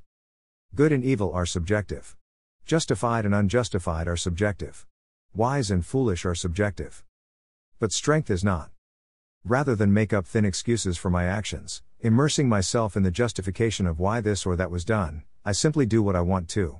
It is power that allows me to live this way, outside the borders of society, and it is for that reason that I seek more power. I don't expect anyone to completely understand these words I have written, I don't understand them fully myself. But even if whoever is reading this dismisses my ideas as crazy, which you inevitably will, I hope they are at least remembered. Itachi sat back and reread his most recent entry. It was unusual of him to be so blatant, even if he was just writing in a diary. Honesty did not come easily to a man who led a life of secrets. It was true, he mused, what he had said in his second last sentence. He had sat down intending to try writing out his thoughts, but what had come out was something he didn't fully comprehend. He closed the small black book with a snap, and slid it into his pocket before rising up from his bench and stretching his shoulders. He hadn't planned to writing for so long, and he had a sneaking suspicion that he was late. He grabbed up what few belongings he had brought with him, and left the park, striding through the streets of Konoha with confidence. Temari leaned against a lamppost, glancing around nervously. Itachi was 15 minutes late, and for a moment she wondered if someone hadn't recognized him. This thought was dismissed as soon as it came, for even in the unlikely event of Itachi being recognized, he wouldn't have gone down without one hell of a fight, and everything had been peaceful all morning. But it didn't stop her from worrying. She was just about to leave without him, when she spotted him turning the corner 2 blocks away. A minute passed, and when Itachi was just passing her, Temari started walking with the throng of people in the streets, one more drop of water in a stream. A few minutes later, they were bouncing through the forest. It had been decided that Kisame and Naruto would stay behind in camp, due to Naruto being a familiar face in Konoha, and Kisame just looking funny. This meant that Temari and Itachi had spent most of a day gathering information with regards to Sasuke's execution. A mind-numbing activity, as most people knew the same things, so one could spend hours listening to the same rumors and learn almost nothing of value. Needless to say, after a day of droning gossip, both shinobi were ready to relax. Just a few feet from the edge of camp, Itachi stopped and suddenly grabbed Temari's arm. Look! Concealed in the grass was a wire, but it took Temari a moment to see it. Naruto set traps? Itachi shook his head. Kisame. Even I almost missed the wire, and Naruto isn't that good at being subtle. Both carefully stepped over the wire and started towards the tents, only to feel something pull at their legs. Temari looked down. Oh, crap. A huge log came hurling out of the upper foliage, but Itachi and Temari watched in a kind of trance as it missed them by more than 10 feet. They followed it with their eyes as it swung into the brush to the left of them, and heard the log hit something with a thump, click. The thump was normal, but the click had Itachi mildly concerned. 5 large bolts were fired into the air, the log obviously having set off another trap, but again, none of the bolts seemed to be aimed at where Itachi and Temari had set off the initial tripwire. But as each of them landed, Itachi heard more of that mechanical click. This went on for a whole 20 seconds more, and it seemed that every type of trap in existence had been wired up in a few hundred square feet of forest, each set to trigger the next ones. The grand finale was when 3 kunai traps were set off, each kunai bearing an explosive tag. They were angled till they hit a tree trunk at 3 different spots, and one large explosion later, the tree toppled slowly towards Temari and Itachi, who stepped out of the way, allowing it to fall between them. There was one more click. The falling tree had set off the initial tripwire that he had so carefully stepped over, and he found himself hanging upside down. Needless to say, Itachi was not amused. Unfortunately, everyone else seemed to be. Temari was at least trying to hold in her giggles, whereas Naruto and Kisame emerged from one of the tents laughing openly. Determined to retain his dignity, Itachi wordlessly cut himself down, landing on his feet with all the grace of a cat.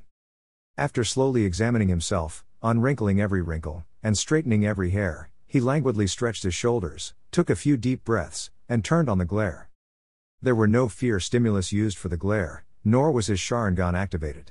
In fact, the glare was so effective because it showed people just how frightening he could be, even without any of his ninjutsu and genjutsu. When he spoke, his voice was positively glacial. Now that you've alerted every shinobi within 10 miles as to our presence, I suggest you get ready to go. You will explain this incident as we travel. As the four of them bounced through the treetops, Naruto was jovially describing the morning's events. Flashback. Kisame looked up at the sky. Naruto looked up at the sky. They were bored. Very bored. Naruto suddenly sat up. Know what's fun? Dominoes are fun. Kisame rolled his eyes. Oh good, I'll pull some out of my ass and we can set them up. A tad sarcastic are we? Didn't you ever set up huge patterns of dominoes to knock over? The shark man snorted. Why would I want to do something like that? Because it's fun, seeing if you can line everything up perfectly. As I mentioned before, we don't exactly have any dominoes. Upon hearing these words, Naruto suddenly got an idea. Kisame. Isn't it possible to set a trap to trigger another trap? A grin slowly split his Kisame's blue face. Why yes, it's quite a common tactic, actually. End flashback. Naruto smiled at the memory. So, as I'm sure you've guessed, things just kind of snowballed at that point, and soon we were using up all our trap kits. As they continued away from their old campsite, Itachi fought the urge to start yanking at his hair. Back in said campsite, a group of leaf chonin dropped to the ground. The leader scratched his head in bewilderment. It looked as though every type of trap in existence had been set off in just a few hundred square feet of woodland. He groaned. It was going to take weeks to sort this out. Later that night, they sat around a campfire exchanging information. Itachi was the pseudo-leader of the mission, so he spoke first. Okay, people, we have a few major problems. We need to get in while remaining undetected, stop my stupid brother from being fried, and get out with everyone still possessing all their body parts. Naruto considered for a moment. Getting in shouldn't be a problem. The village doesn't have the resources to guard all the walls, but the execution stage will be packed with onbu, so we'll need to make our move before the execution itself. Itachi wagged his finger. Yes and no. I have an idea that's just crazy enough to work, but it doesn't account for the third problem of how to escape. Everyone just looked at him expectantly, and Itachi realized he was supposed to elaborate. Okay, it goes like this. The first thing we would need to do would be to nab 4 onbu and take their uniforms, thus allowing us to enter into Sasuke's cell. Since any discrepancy in the number of people coming and going would be immediately noticed, I will take my brother's place. Kisame held up a hand. Wait a second, here, Itachi. Even assuming we could pull off the deception, how is you being dead better than your brother being dead? Itachi had to yet again sigh at how his usually sharp-minded partner could be so dense sometimes. I'm not planning on dying, Kisame. Since it's death by fire jutsu, I can use Amaterasu to protect myself from the flames. It was Temari's turn to raise her hand. Correct me if I'm way off base here, but wouldn't you still then be surrounded by an army of shinobi? Well, yes. But since the Hokage will have to confirm the death herself, I should be able to take her as a hostage. Naruto started to move, but Itachi grabbed his wrist. Okay, you don't need to raise your hand, just talk. The boy lowered his arm sheepishly. Even assuming you managed to take Tsunade hostage, the stalemate wouldn't last for long. Konoha would quickly organize a strategic attack, and even you can't hold back a village. Itachi scratched his head. I know, that part is still a problem. Naruto felt, for the first time in some while, a stirring at the back of his mind. Give me a second guys, the bastard fox wants to chat. Naruto allowed his mind to fall into the dreamscape. What do you want? The chibi fox was wearing a smile. I've been doing a little eavesdropping on your conversation, and I know of a way to solve your problem, brat, or rather, the Uchiha's problem. Naruto's reacted the same way he did to anything the fox said, with skepticism. How exactly could you help solve our problem? The chibi fox's smile darkened to an evil grin which, it should be noted, looked very odd on his rather small body. What would you say to completely immobilizing all of Konoha for 15 minutes? If I believed that was possible, which I don't, I would say, what would you want in return? Nothing, brat, this is personal. I just want to see the look on the Hokage's face when the lot of you walk out from under her helpless nose. Okay, I can see you wanting revenge, but I still don't understand how you could immobilize that many people. Okay, the fox amended, maybe not all of Konoha, but all the shinobi at least. And also, note I didn't say I was the one who would do this. I just said there was a way to do it. Naruto instinct said something was wrong about this, and who other than you would have even near enough power to pull off that kind of jutsu? Minus 10 minutes later. Temari shook her head, that's insane. Kisame looked like a child with a new toy, I think it sounds fun. Itachi tapped his finger on a kunai, we would all be betting our lives on this, but I think it's our best shot. Temari continued the head-shaking motion, you are all nuts. Naruto tallied everything up, okay, that's 3 yes votes, and 1 you're all crazy vote. We're going for it. The Uchiha glanced at the rising moon, are you going to meet him tonight? Naruto shook his head, Kyuubi said I should be well rested, apparently any mistake or oversight while talking to him might get me eaten. Then I'm guessing, Kisame said, amused by the mental image of Naruto being gobbled up, that we should probably get to bed soon. Naruto nodded, probably. Temari rubbed her head, remind me again why I put up with you fruitcakes and your ideas? Naruto stroked his chin, our devilish good looks? Itachi tilted his head, our razor-sharp wit? Kisame held up a hot dog he had been cooking over the fire, our masterful culinary ability? The sand girl resisted the urge to throttle something, the question was rhetorical. They all watched as she stomped out of camp, then Naruto started to get ready for bed. Itachi, could you play something? The Uchiha silently nodded and took out his guitar, playing a soothing melody while Naruto drifted off and Kisame ate his hot dog. I was late that night when Temari crept back into camp, sliding into her sleeping bag as silently as possible. She was feeling proud of her sneakiness when she saw Naruto's bag shift and his head emerge. That was a long walk, he remarked dryly. I had to blow off some steam. It bothers me when you don't take my concerns seriously. We're all concerned, but Itachi was right, there's no other options. We either have to try using Kyuubi's idea or let Sasuke die, and the latter is not an option. I owe Itachi at least that much. But still. Then how about you come with me tomorrow? Then you can judge for yourself whether this will work. If anything, Temari looked even more disturbed, you want me to go with you? Yeah, why not? There were a million reasons why not, but Temari knew that most of them were irrational. The fundamental idea disturbed her, but she had never been one to back off. Fine then, she said resolutely, I will. Next morning, 23 hours until the execution. Naruto took a deep breath and slammed his sword into a cliff wall, watching as it sunk in, forming a black portal. He looked at Temari, ready? She nodded shakily, and they walked in together. Temari had the momentary sensation of being immersed in cold water, but then it was gone, and she found herself quite dry, and in total darkness. The only thing she could perceive was Naruto, and that was only due to his breathing, which she realized annoyedly, was much calmer than her own. Naruto started to move, as if guided by some other sense, and she followed silently. They walked for what could have been 5 minutes or 5 hours. Temari found her sense of time was skewed. The first sign they had reached their destination was that Naruto stopped moving, but she soon felt another presence, one far more terrifying. Naruto bowed low, and broke the silence for the first time since they passed through the black portal. I am Fushichu Naruto, and have come to seek aid.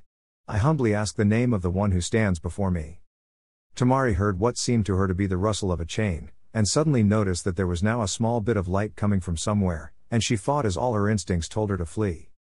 Towering above them stood a canine form, its glowing red eyes being the source of light. Its body appeared to be made of nothing more than dark blue smoke, but it was completely bound by chains, preventing the great beast from moving much in any direction. There were 8 pegs embedded in the ground surrounding the creature, and 5 of them had chains attached, while 3 more chains hung loose, obviously having once been attached to the 3 other pegs. The 2 humans studied the demon, as it also studied them. When it finally spoke, its voice was deep and echoing. Never have I met a human who was so polite, and you are brave to enter a place like this, so let it be known that the greater demon Fenrir will hear your request. Chapter 21, Countdown, Part 2. Naruto slowly raised his eyes to meet the restrained demon's gaze. I am in need of a binding jutsu large enough to restrain a full army, and was told the only place I would find one capable of such a feat was here. The boy was careful to keep his voice polite and neutral, as from the looks of things, he suspected binding jutsus might be a bit of a sore point with this particular monster. Ah. One could say I have a certain affinity for sealing and binding techniques. I have had, after all, over 2,000 years in which study the most powerful of them. 2,000 years. Naruto and Temari yelled. Yes indeed, little ones, I was defeated exactly 2,378 years ago, my physical body destroyed, and my spirit sealed in this pocket dimension. The jutsu was so powerful, 8 people gave their lives to imprison me, each one of them using their very essence to form the chains and attach them to my soul. No sealing technique since could begin to compare, but it was lost sometime around 1,200 years ago. Temari was finding her fear transforming into fascination, and having almost forgotten she was there, Naruto jumped when she spoke, but why would they go to so much trouble to seal you? Of all the demons I've met, you're by far the nicest. The great wolf laughed, his semi-solid form straining at his bonds as he shook with amusement. Centuries of imprisonment tend to change one's outlook on life. Before I was sealed, I was no different than the 9-tailed whelp, who was the one who sent you here if I'm not mistaken. I haven't seen him in 400 years, but his smell is still the same. Temari was oddly at ease with the demon, despite the fact that he was older than recorded history. Naruto was for anyone who could call the Kyuubi a whelp and get away with it, so he liked Fenrir too. It's true, Naruto said, that the Kyuubi sent me here, but he gave no indication of what's involved with getting your aid, what I would need to do or what your help would cost me. Well, the demon replied, the first part is easy. I can handle most of the work, but you need to weaken space so I can manifest beyond my pocket dimension. As for what my help costs, it is its own reward, as one of my chains will break. This, of course, drew Naruto's attention to said chains, 3 of which hung loose from Fenrir's body while the other 5 were still attached to the pegs in the ground. How could I break something you can't? Fenrir growled, the seal that holds me was cleverly designed. It was decided by the Council of 8 that there might come a day when my help would be needed, so to account for this, every time I help a human who requires it, one of my chains will break. Think of me as a prisoner whose sentence is reduced for doing community service. Oh, so all I need to do is open a gate when the time comes? Not so fast, little man, I haven't actually agreed to anything yet. Nothing annoys me more than rudeness, and you have done something very rude. The boy picked his brain furiously for what it could be, then almost smacked himself in the head. He grabbed Temari's arm and pulled her down into a bow with him. I have been remiss, great one. I am delighted to introduce my companion, Sabaku no Temari. Much better. I was worried for a second. I once had a nut job bring a girl here who he was going to use as a virgin sacrifice. He seemed perfectly normal until he started yelling about how he would spill blood to appease the ravenous hunger of the demon, in other words, me. I squashed him, which counted as helping the girl, so I broke a chain and ridded the world of an ass. You thought I was planning to use Temari as a sacrifice? Nah, it just makes a good story. You didn't strike me as the type of human who would waste such a cute girl. Temari blushed at the compliment. Fenrir was rather charming for a gigantic blue wolf made of smoke. Speaking of which, I was hoping that you might be able to do me a little favor, Temari-san. Naruto was being ignored, and was having a minor sulking moment, but Temari was flattered. What can I do to help? Dash. Itachi and Kisame stared at the black portal.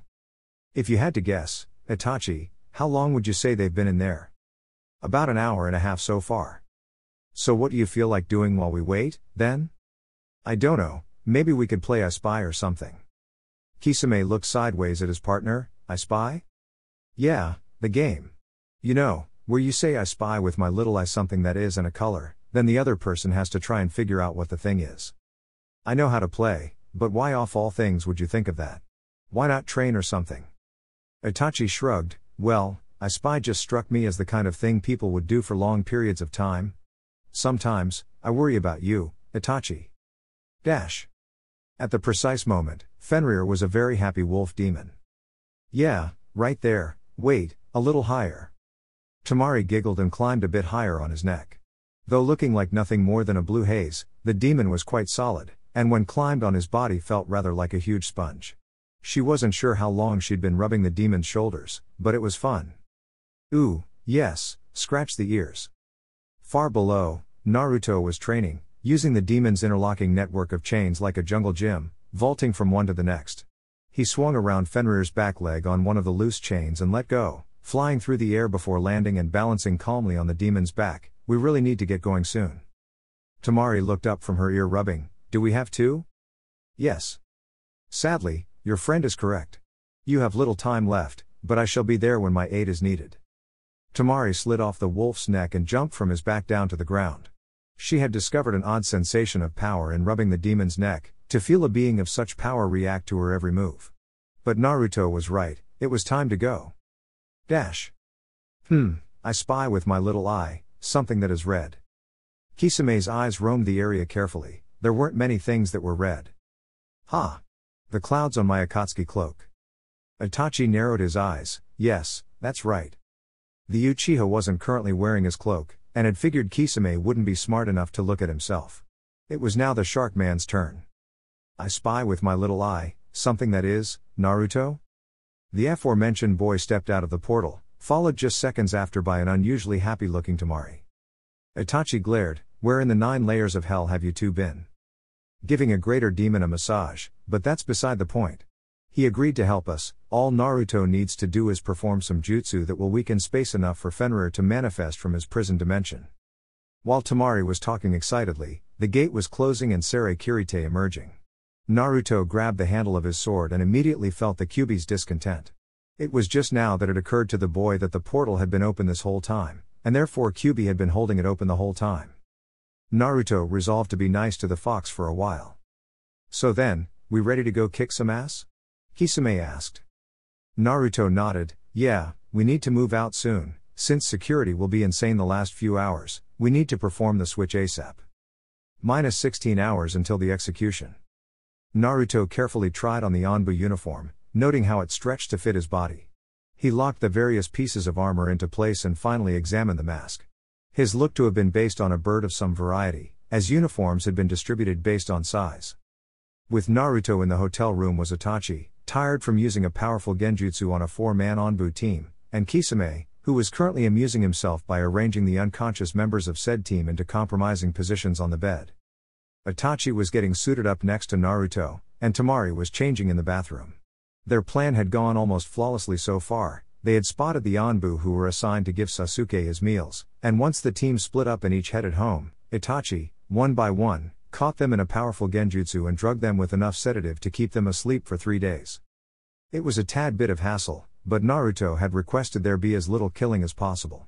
It had been brought up that the Anbu might be missed at home, but Itachi had assured the rest of them it wasn't uncommon for an Anbu to be gone for days at a time without warning. Naruto clamped his final armguard into place, but burst out laughing as he turned around. All the Anbu had been left in their underwear, but Kisame had successfully placed them on top of and around each other so none of it was visible, and so anyone walking into the room would immediately make incorrect and rather naughty assumptions. Itachi just rolled his eyes and finished strapping his own armor on as Naruto and Kisame admired the Shark Man's work. A few minutes later, Kisame too was in uniform, and Naruto and Itachi were helping him make sure all his skin was covered up, since it really wouldn't do for Kisame to be recognized due to his rather odd shade of skin. Only when Itachi pulled the hood up over the back of Kisame's head, finishing the disguise, did all 3 shinobi realize Temari hadn't left the bathroom yet. Naruto walked over and knocked, "What are you doing in there? We have to go." The doorknob turned slowly, and the bathroom door swung open equally slowly. When Temari finally did step hesitantly into the main room, reactions were varied. Itachi merely arched an eyebrow, Kisame whistled, and Naruto turned a color usually reserved for tomatoes. All the Anbu they had captured were men, but the uniforms were stretchy, so no one had predicted a problem. The uniform she had chosen did in fact fit Temari, and showed of her curves rather nicely. A bit too nicely in her opinion. "Do I really have to wear this?" Naruto just stared blankly at her, and Kisame nodded with a slightly lecherous grin, so she looked to Itachi, who considered for a moment. "I really think that one would fit you the best, Temari-san. You are the smallest, so I doubt any of us could even fit into that uniform. But, I'm really not comfortable." Naruto looked up, face blazing, "You look fine." Naruto's approval helped, and Temari decided that she could put up with the constricting uniform, if just for the sake of the Uchiha brat. This resolve became harder to maintain as she started to strap her armor on, as she could feel eyes on her. She looked back up and they were all still staring at her. "Go do something else and let a girl get dressed," she snapped, and they all, including Itachi, jumped and started to get ready for the exchange. Minus 12 hours until the execution. The four Nukenin slid their earpieces into place and walked perfectly in step up to the Jounin leader whose team was on guard duty. It had been decided that being the only one of them to have ever been Leaf Anbu, Itachi would do the talking. "We're here for the scheduled prisoner checkup." Itachi had explained the odd law that Konoha could not execute anyone who was sick, so exactly 12 hours before the execution, he would get a checkup.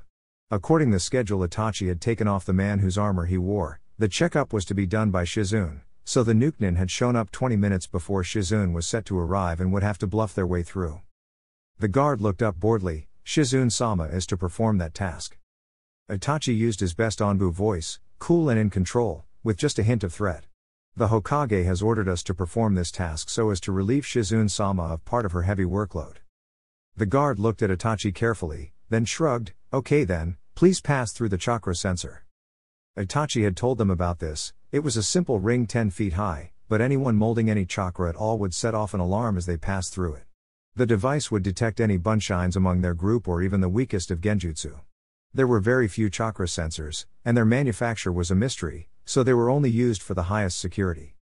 Once they had all passed through, the Jounin nodded. "You people can go do your thing, but Shizune-sama will probably redo it anyway." The first obstacle overcome, all four of them fought the urge to break into a run as they walked closer and closer to where Sasuke was being kept. Their arrival was actually rather anticlimactic, as it was just a regular door, and when opened up was just a regular cell. Except for its restrained occupant. Sasuke blinked and looked up sleepily as four figures surrounded him. He figured it was just a regular visit until one of them leaned close his ear. "Listen up, bastard, we can get you out of here, but you'll need to stay cool."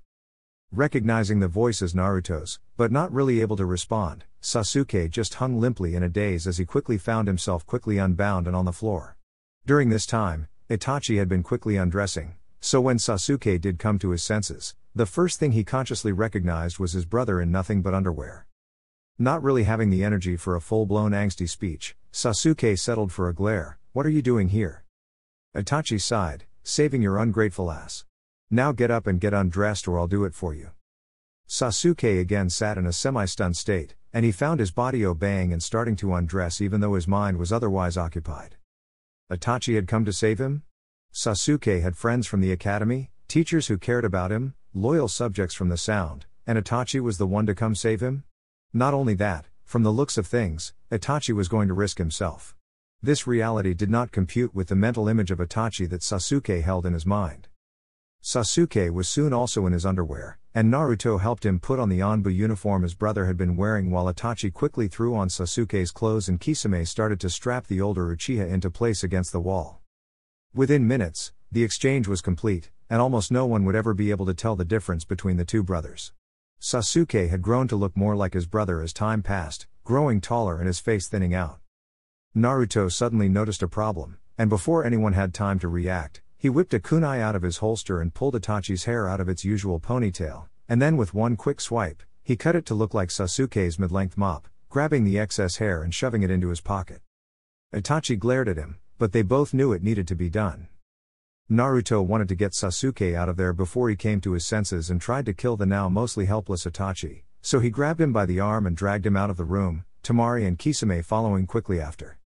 Once they were outside, Naruto again whispered into Sasuke's ear, "Listen, we are a group of Anbu who have just finished inspecting the health of Uchiha Sasuke, and we found him to be in perfect health, got it?"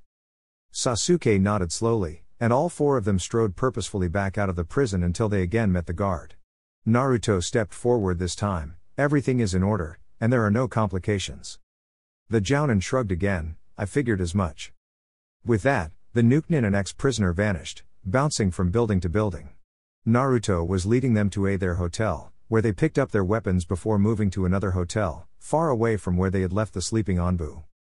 Only when they were again safely within the boundaries of a private room did Naruto gesture for everyone to remove their masks, and Sasuke spent the first few minutes just examining each face, as he knew all of them. Kisame was to be expected based on Itachi's presence, and Naruto he had recognized based on voice, but what Gaara's sister was doing here the Uchiha couldn't discern.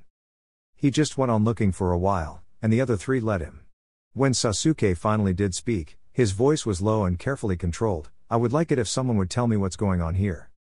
Naruto sighed, "Very long story, which you will hear eventually. Right now, we need to sleep, because we have a major mission tomorrow and unlike you have been busy working all day. If you can't sleep, there should be some reading material in your left pocket." With that, Naruto leaned his sword against the wall and flopped down on his bed, without even bothering to take off his shoes. Kisame and Temari took a bit more time but were soon also crawling into their first soft beds in a long while. Sasuke sat in one of corner chairs and observed everyone in their attempts to sleep. "How do you know I won't escape?" Naruto opened one eye. "Trust me, you won't." Sitting silently for half an hour, Sasuke soon heard snoring and moving very slowly. He worked his way over to the window. When he was just about to jump out, he felt a hand on his shoulder. "I told you, stupid bastard, don't even bother." Sasuke hadn't heard the fox boy move. Naruto led Sasuke by the shoulder back to his chair and was soon again snoring happily. Leaving Sasuke to sit and do what Sasuke did best, sulk. After another 20 minutes of moping, the Uchiha grudgingly reached into his pocket and pulled out what Naruto had called reading material. It looked like a normal leather-bound notebook, and Sasuke was curious as he opened it and read the inside of the cover. The personal diary of Uchiha Ryusuke Itachi. Oddly, his first thought was that he hadn't known Itachi had a middle name. It was the kind of thing one expected to know about one's brother. It was also the kind of thing one expected to know about a person they had devoted their lives to killing, so Sasuke felt he had failed doubly. Once this rather random thought process worked its way through his mind, he pondered for a moment, and turned to the first page. He really had nothing better to do, and as far as Sasuke was concerned, anything he learned about Itachi would be to his advantage, so he started to read. Naruto lay in bed, feigning sleep. He could hear Temari snoring lightly not 10 feet away, and let his mind wander through thoughts of the sand girl. Between the arrival of Kisame and Itachi, the rushing that had followed the discovery of Sasuke's capture, he realized that he and Temari really hadn't had any time together. In fact, the last time he and Temari had a decent conversation without one of the Akatsuki around had been the incident on the rooftop, almost 3 weeks ago. This bothered him, and on reflecting, he discovered that he had become oddly adapted to Temari's presence. He immersed himself in memories, remembering the times she smiled, the times she glared, and the times she threatened him with bodily harm. He remembered the threats fondly, because it was something of a joke between them, seeing as how Temari had as much chance of beating Naruto and Sere Kirite as Neji had of winning the Mr. Personality contest. But of everything, Naruto liked it best when she smiled. It was a rare occurrence, but that just made it all the more treasured. He lost himself in the warmth of memory, but suddenly snapped out of it as he opened his eyes with a start. It was at that precise and exact moment that Naruto realized he had a major crush on Temari of the Sand. The next morning's dawn found Sasuke still in that same position, reading the final diary entry. In 5 hours he had sifted through all his brother's various experiences and thoughts, and as his eyes washed over the final passage, he felt a great weight settle on him. If Sasuke took a step back from his prejudice and hate, it frightened him how much sense Itachi made. He had started reading in hopes of learning something about his enigma of an older brother, and now he wished he knew less. Sasuke had demonized his brother over a span of many years, an image Itachi had done nothing to dispute, but now as he sat in a hotel room surrounded by soon-to-be waking Nuknins, Uchiha Sasuke faced the greatest opponent of his life. He had come face to face with his brother's humanity. Sasuke was well aware that he was not one who could lecture about morality, so acknowledging that his brother was human put them on the same level, and though he still hated Itachi fervently, he found his once fanatical obsession fading with the morning's dew. Naruto started to shift and slowly opened his eyes. "Bleh, it feels like I just got to sleep, what time is it?" Sasuke looked out the window. "About 9 a.m. "Okay then, time to get out of bed. How was your night, by the way?" "I don't really know, I'll just say it was interesting and leave it at that." Naruto grinned. "We kinda need your help today, are you up for it?" The Uchiha snorted. "I am, at the very least, one who pays his debts. Besides, it wouldn't count for anything if Itachi dies because I was too weak to protect myself. That would contradict the point of killing him." Naruto grinned wider. "Alrighty then, the plan goes like this. -35 minutes before the execution."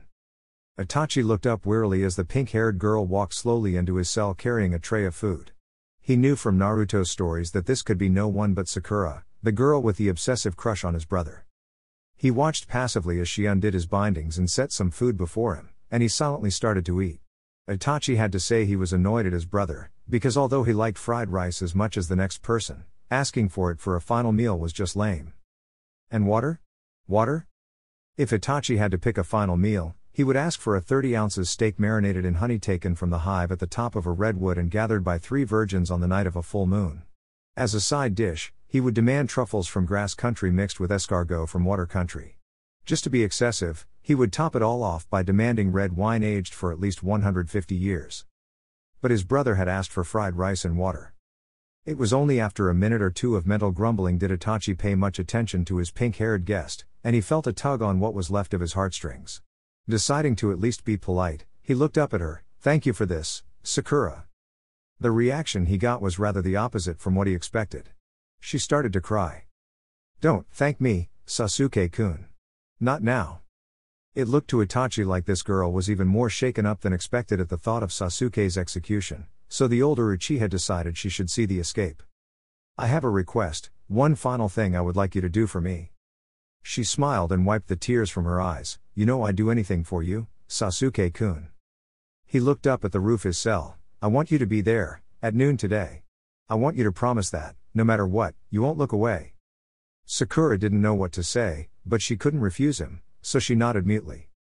Itachi wasn't sure what came over him at that moment, but somehow the thought of the joy seeing Sasuke's escape would bring the girl in front of him brought a small but rare smile to Itachi's face. He admonished himself as he went back to eating, if word of this ever got out, someone might mistake him for a good person. -7 minutes before the execution. Naruto, Kisame, Temari and Shizune stood surrounding Itachi, waiting for the signal to proceed. His 3 guards all again in full Onbu uniform. In the trees at the edge of the training field where the execution was to take place, Sasuke sat hidden cradling 3 oversized weapons in his arms, cursing whoever had decided that when it came to weapons, bigger was better. They all felt the explosions rock the village, but no one left their posts, and just minutes later Shizune saw the signal and started to lead the Nuknins through the masses of people. As they walked, Naruto sub-vocalized into his communicator, speaking just loud enough for the microphone to pick up on "Ni, Temari, I wanted to apologize for something." "Is this really the time?" "Yeah, I need to say this now. I know things have been awkward between us for a while, since the incident on the rooftop, and I'm not really good at this kind of thing." Naruto paused and hesitated for a moment. "But I want to say I'm sorry for being so distant and that I really do like you a lot." It was a good thing Temari was wearing the mask, because she could feel her face heating up. "I like you too, Naruto, but I really think we should talk about this later." "Yeah, later," Naruto agreed, feeling slightly drained. It had taken a lot of courage to say that, far more than he had expected. At this moment, it should be noted that both Naruto and Temari had forgotten one small fact, that since they were talking over their communicators, Kisame could still hear their every word. The shark man wore an evil grin under his mask. If they survived this, he would have enough ammunition to make fun of those two for the next 10 years. Itachi stood calmly chewing his stick of Pocky as the huge fireball was bearing down on him. At the last moment, he activated his Mangekyo Sharingan and surrounded his body with the black flames of Amaterasu. His black flames protected him from the worst of the blast, but keeling over as the fire jutsu finally ended was one of the most painful moments Itachi had ever experienced. He forced himself to lie calmly and quietly as the Hokage approached, then when she was about to check his pulse, Itachi felt 3 impacts in the ground around him. Right on time, foolish little brother, he thought amusedly. He heard the commotion that was most assuredly Naruto, Kisame and Temari revealing themselves, and grabbed the Hokage's wrist while he opened his eyes and pulled himself up. "That hurt," he growled. Tsunade could only manage a single utterance as her eyes met Itachi's. Mangekyo. Chapter 22, Feel the Rhythm. Itachi knew he had only a few fractions of a second before Tsunade came to her senses and tore him in half like wet tissue paper, but a few fractions of a second was far more than he needed. Just as the clarity was starting to come back into the Hokage's eyes, Itachi delivered a sharp chop to her neck and she crumpled. In that moment, it was as if time stopped completely as the multitude of spectators tried to figure out what was going on and the various shinobi were frozen by Itachi so casually holding the unconscious Hokage, daring anyone to make an aggressive move. Not wasting time, Temari and Kisame started different sets of hand seals while Naruto let his mind slide into semi-awareness, and granted the Kyuubi partial control. It was an odd feeling to voluntarily give up his body, because he was still aware, but he perceived everything as if through a haze and was watching his own body do things he wasn't telling it to do. Had the situation been less serious, he would have found the sensation amusing. Allowing himself to revel in having an actual body, even for just a few minutes, The Kyuubi grinned to himself and spoke in a darker version of Naruto's voice, I have to do 236 hand seals, and I need my ass covered, so no screw-ups. Naruto's body started to move, and for just a second or two, all three were forming seals. Temari was the first to finish her jutsu, and as soon as she started to whip open her fan, Naruto and Kisame took steps back, still forming seals, to get out of the line of fire. Kaze Nenshou no Justu. As had been planned, she aimed intentionally high, so the superheated blast of air only skimmed the crowd, knocking a few people over and singing a few hairs. It was, however, plenty to send the citizens into a panic. It took only moments for chaos to break out, and in this time Kisame finished his seals, Kirigakure no Jutsu. The group formed a tighter circle as the mist rolled in, and the ball was in the opponent's court. As he had a tendency to do, Itachi immediately analyzed the situation. The Kyuubi was slightly clumsy controlling Naruto's, so it was the Uchiha's prediction that it would be about a minute and a half before the jutsu was complete. He still had the Hokage as a hostage, but he knew from personal experience how fast the Anbu would organize a counterattack. Up in the trees at the edge of the mist-filled field, Sasuke was finding himself conflicted. His original plan had been to just run away on his own as soon as he'd thrown the weapons, but now he was feeling the tug of his conscience. It wasn't with regards to any of his rescuers, as Sasuke had not doubt that one way or another, Itachi and Naruto would make it out alive. Instead, he found his concern focusing on a white-haired medic nin who was currently being restrained below him. As much as it irked him, Kabuto had always been a loyal servant, and now he was in desperate need, with no one else to help him. Sighing to himself, Sasuke activated his Sharingan and jumped off his branch. He fell through the air without so much as a whisper, and once he could see the backs of three figures he coiled his whole body up like a spring. Once he was only a couple feet above them, the Jounin felt his presence and started to look up, but he exploded into action, driving the left Jounin back with a blow to the jaw and sending the right Jounin reeling with a kick to the stomach. Even after this little acrobatic display, he hit the ground running, and after realizing what had just happened, Kabuto followed a few steps behind him. When the two of them reached Itachi, he barely even acknowledged them before starting to speak. Kyuubi needs another minute to finish his jutsu, and the Anbu will make an assault in 16 seconds. Temari will take the Hokage while Sasuke, Kisame and I deal with the Anbu. Kabuto looked slightly confused. What do I? You, Itachi said abruptly, stay here and don't get in the way. Are there any problems with the plan? No? Good. Temari had the blissfully unconscious Tsunade quite literally dropped into her hands, and moments later she felt the approach of a group of high-level shinobi. Hefting Seimata, Kisame grinned, here they come. Sasuke glared at his brother, I can't believe I'm doing this. Itachi relaxed his body in preparation for combat. Naruto would rather we not kill people, but do what you must. He paused for a second, go. They dove into the mist. Dash.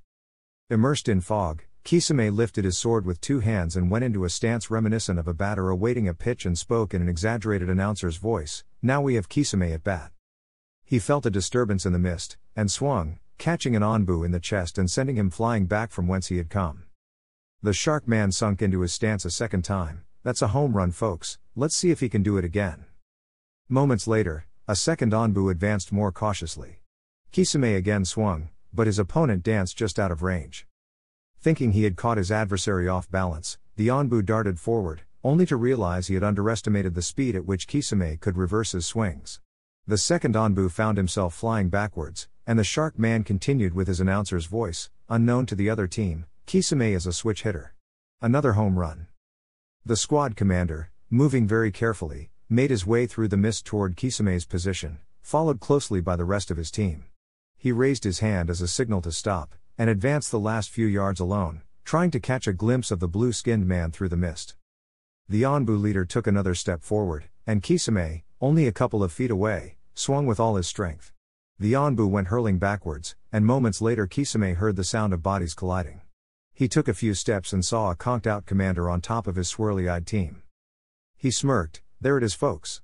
Kisame scores a grand slam. Dash. Elsewhere in the fog, Itachi and Sasuke had their own Anbu to deal with. So far, things hadn't been going so well, as the two brothers kept getting in each other's way. Their fighting styles were similar, but just different enough that their rhythms conflicted with each other. Sasuke landed next to his brother and his eyes darted left and right. They were surrounded. Itachi could feel the Anbu closing in. You know what our problem is, Sasuke? Sasuke glared, "What? We're focusing on our differences, rather than taking advantage of our similarities." As he spoke, Itachi regressed from Mangekyo to normal Sharingan. Itachi started to tap his foot to a silent beat, and Sasuke rolled his eyes. "You can't be serious, I haven't done that exercise since I was 6 years old." Itachi's foot taping became more insistent, and when a kunai whizzed by Sasuke's head, he reluctantly started to tap along with his brother. When they had been young, they had been taught that the best way to fight with someone else was to perfectly synchronize everything you did. The way they had been told to achieve this was to, right before combat, get their internal rhythms to line up by tapping their feet in time. The Anbu were approaching, but as Sasuke focused on the beat, he could feel his heartbeat and breathing change to match his tapping foot.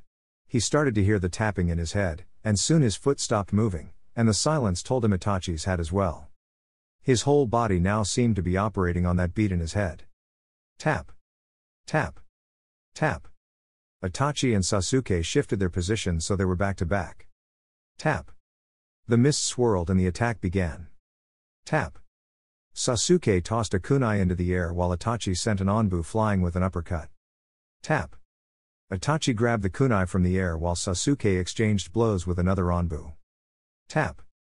Itachi went into a low spin while Sasuke jumped into a spinning kick, Itachi dragging his kunai across the thigh muscles of Sasuke's opponent and Sasuke kicking over his brother's head to send yet another Anbu away with broken ribs. Tap. Itachi reached behind him into his little brother's pocket and grabbed one end of a coil of wire, Sasuke grabbing the other a moment later. Tap. Itachi and Sasuke sprinted away from each other, keeping the wire almost taut between them. Tap. Sasuke curved left and Itachi right, running in a large circle. Tap. The two brothers passed each other, forming a quickly tightening loop of wire. Tap. The both felt something catch at the same time and increased their speed, not willing to let their victims get away. Tap. They looped around again and met each other in the middle, then ran side by side until the wire was pulled as tight as it would go. Within the mist, 4 Anbu were caught in the razor-sharp wire and were trying to free themselves. Tap. Itachi passed his end to Sasuke, who flashed through some seals. Tap. Sasuke held both ends in his right hand, Yorozudori. Lightning arced over Sasuke's body and tore down the wire. For a few seconds, the wire crackled with energy, and Itachi could feel his hair stand on end while he was 10 feet away. The energy subsided and Sasuke dropped a still smoking wire to the ground. "That," he said breathlessly, "is a jutsu I invented to use on you." Itachi looked on calmly. "Yorozudori, 10,000 birds, I don't suppose there's any point to checking on our Anbu friends?" Still out of breath, Sasuke laughed throatily, "With that much electricity going through them, they'll be out for at least a few days." Dash. Outside the mist, Kakashi watched. It was like a wall of white, dividing the field in two. On one side was mass panic as the citizens of Konoha pushed to get away, and on the other side was absolute silence. 2 full squads of Anbu had already been deployed into the fog. There had been the sounds of combat, a large surge of chakra, and now nothing. Dash. Kyubi had been mentally counting his seals as he went, to be sure he hadn't missed any. 232, 233, 234, 235, 236, done. There was no jutsu name called, but Naruto, who had been just starting to enjoy not having to tell his body what to do, suddenly found himself slammed back in control just in time to feel a wave of chakra emanate from Sere Kirite. Next to him, Temari and Kabuto shivered. Kisame, Sasuke, and Itachi immediately felt the wave and rushed back towards Naruto.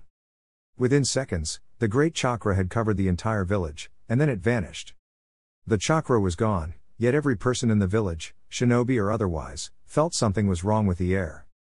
Outside the wall of mist, a major assault was being readied, consisting of over 100 shinobi. Most of the village's Anbu and a large number of jounin were prepping and being hastily briefed.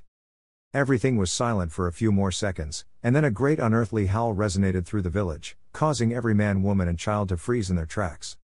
Naruto let out a huge sigh of relief and almost collapsed. "It looks like our friend has made an appearance. We're in the clear, though I'm very tired right now." Walking slowly, and followed by Itachi, Kisame, Temari, Sasuke, and Kabuto, Naruto made his way towards the edge of the mist. They started to hear yells, screams, and the sounds of general chaos.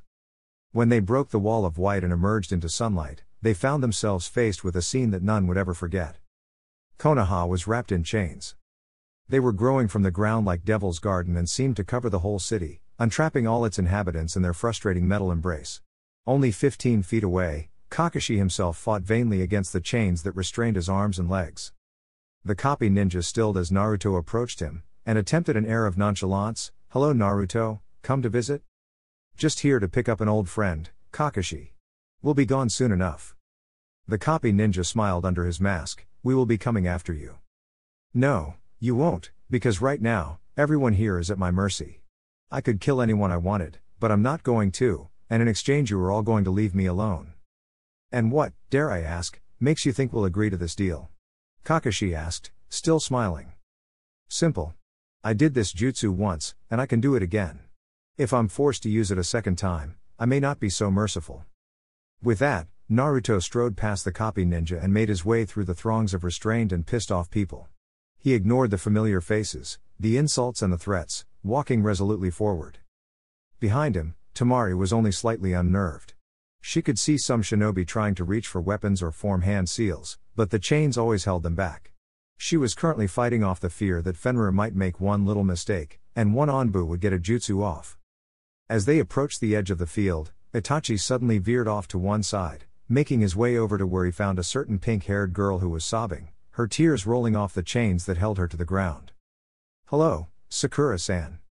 Sakura's head snapped up in response to his voice, and all the shinobi nearby quieted in an effort to hear what was going on. Paying no attention to the crowd, Itachi leaned in and whispered in her ear, "Thank you for the meal and company." With that, Itachi backed away and jogged to rejoin his companions just as they reached the edge of the field. They stood outside a small store near the edge of Konoha. "How much longer," Kisame inquired, "will this jutsu last?"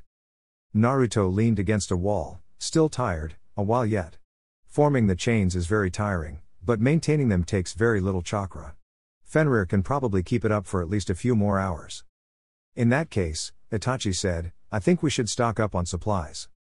Nods could be generally seen, but Naruto looked to be barely able to keep upright, so Itachi took control of the situation. "Naruto will rest here, the rest of you, grab whatever you think might be useful." With that, they set about the systematic looting of the store while Naruto sat outside on a deserted street. Or, to be correct, what he thought was a deserted street. At first, Naruto thought the wind was just kicking up dust, but then he noticed that there was a whole lot of it collecting. He also realized a moment later that it was not dust, but sand that was swirling around him, and Naruto started to look slightly nervous. All at once, the sand condensed into a solid form. A solid form that suddenly reached out and grabbed Naruto by the neck and lifted him into the air. Now most definitely nervous, Naruto grinned, "Gaara, nice to see you again." Bonus. Sasuke glared balefully at his brother. "Yo mama's so stupid." At bottom of application where it says sign here, she put Sagittarius.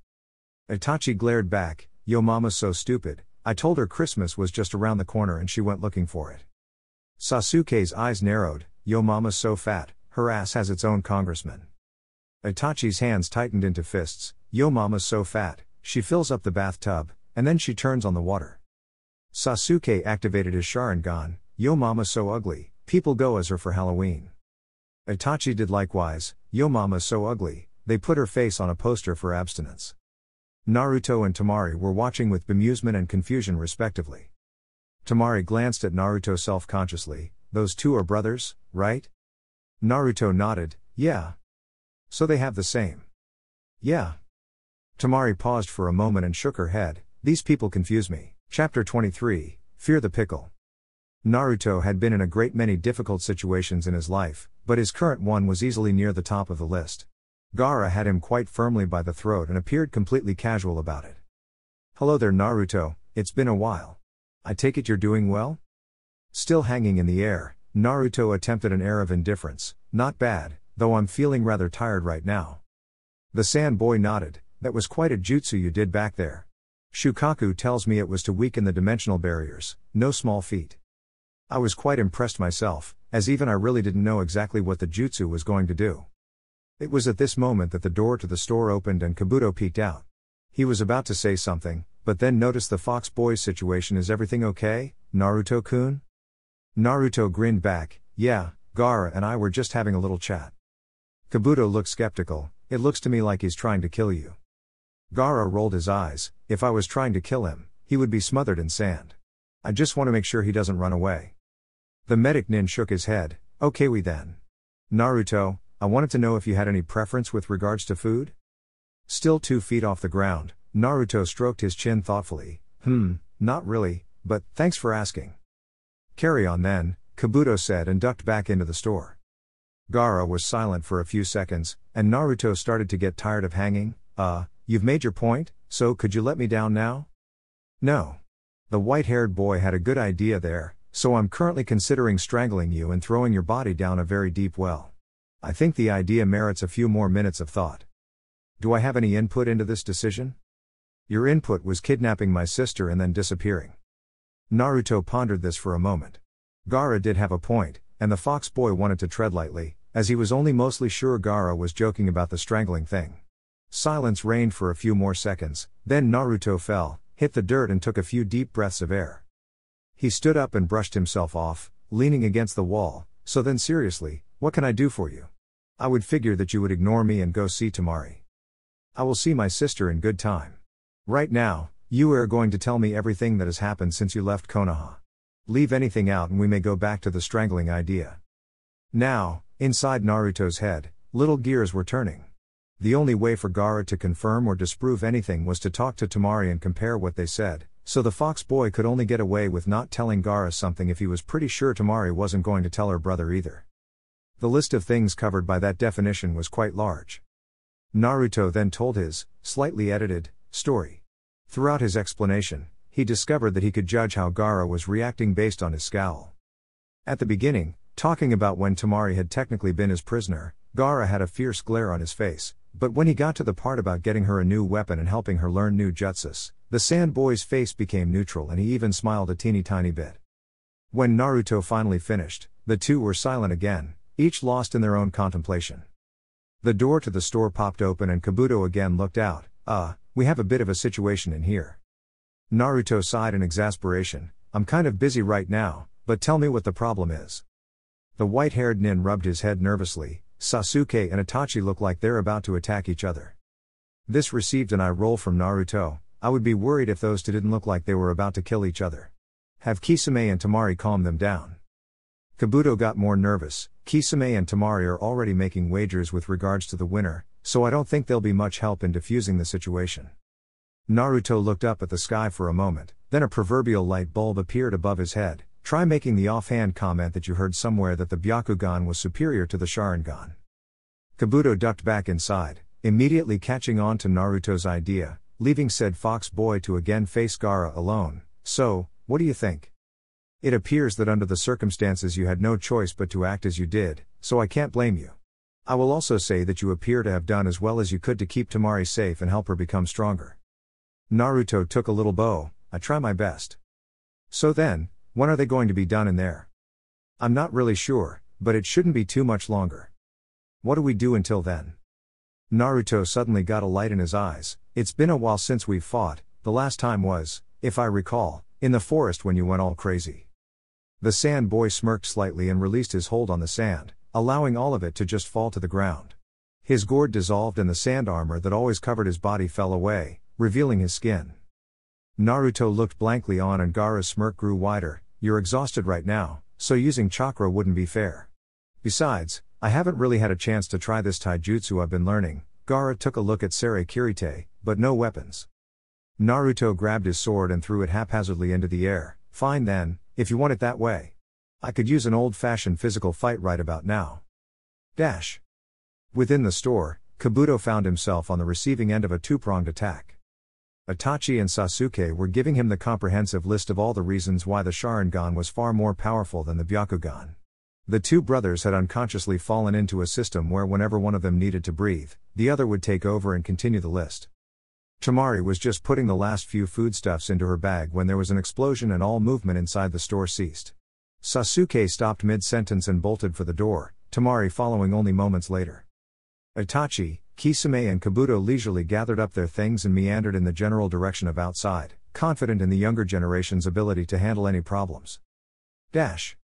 The street looked like a miniature desert, with sand covering the ground everywhere, but Sasuke's attention was immediately focused on the grapple that was going on. Naruto and Gaara were in the middle of the mini-desert, caught in a deadlock.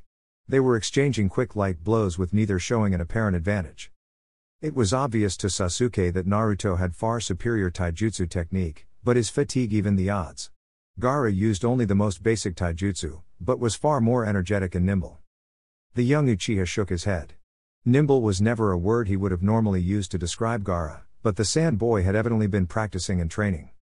The two combatants noticed Sasuke's appearance, but paid it no mind, both thoroughly enjoying the fight. They did, however, pay attention to who followed Sasuke out of the store. Temari emerged into the light and was greeted by the image of Naruto and Gaara freezing in mid-combat, with Gaara's fist an inch from Naruto's face and the fox boy just bringing his leg up for a roundhouse kick. She took a deep breath. What in the nine hells are you two doing? Still frozen in their odd tableau, the two suddenly felt the need to go hide somewhere. Naruto went back to standing normally and cleared his throat. We were fighting. Temari felt a headache coming on. Why, exactly? Gaara spoke this time, for fun. Sasuke felt the need to bring up a point. What was it that exploded? Naruto and Gaara looked at each other and shrugged, then looked around. After a few seconds, Gaara saw something and pointed, leading all gazes in that direction. A few hundred feet away, Sere Kirite was sticking out of an electrical transformer, sparking contentedly. Attention refocused on Gaara and Naruto. Temari sighed, why am I not surprised? Her adrenaline rush wore off slowly and she jogged forward to catch her younger brother in an unexpected hug, lifting him off the ground. Despite the mess, it's good to see you here, little brother. I would have thought you would be back in sand long before now. Gaara blushed slightly. Well, I was partly looking for you. You disappeared rather suddenly. She laughed nervously. Yes, I suppose I did. Sorry about that. Itachi emerged holding his bag and looked at the sky. I'm afraid we must leave soon. We'll need all the time we can get. Releasing her brother, Temari nodded. Okay then. I'm really sorry, Gaara. I'd like more than anything to talk more, but the time. I don't suppose you'd consider returning to the sand?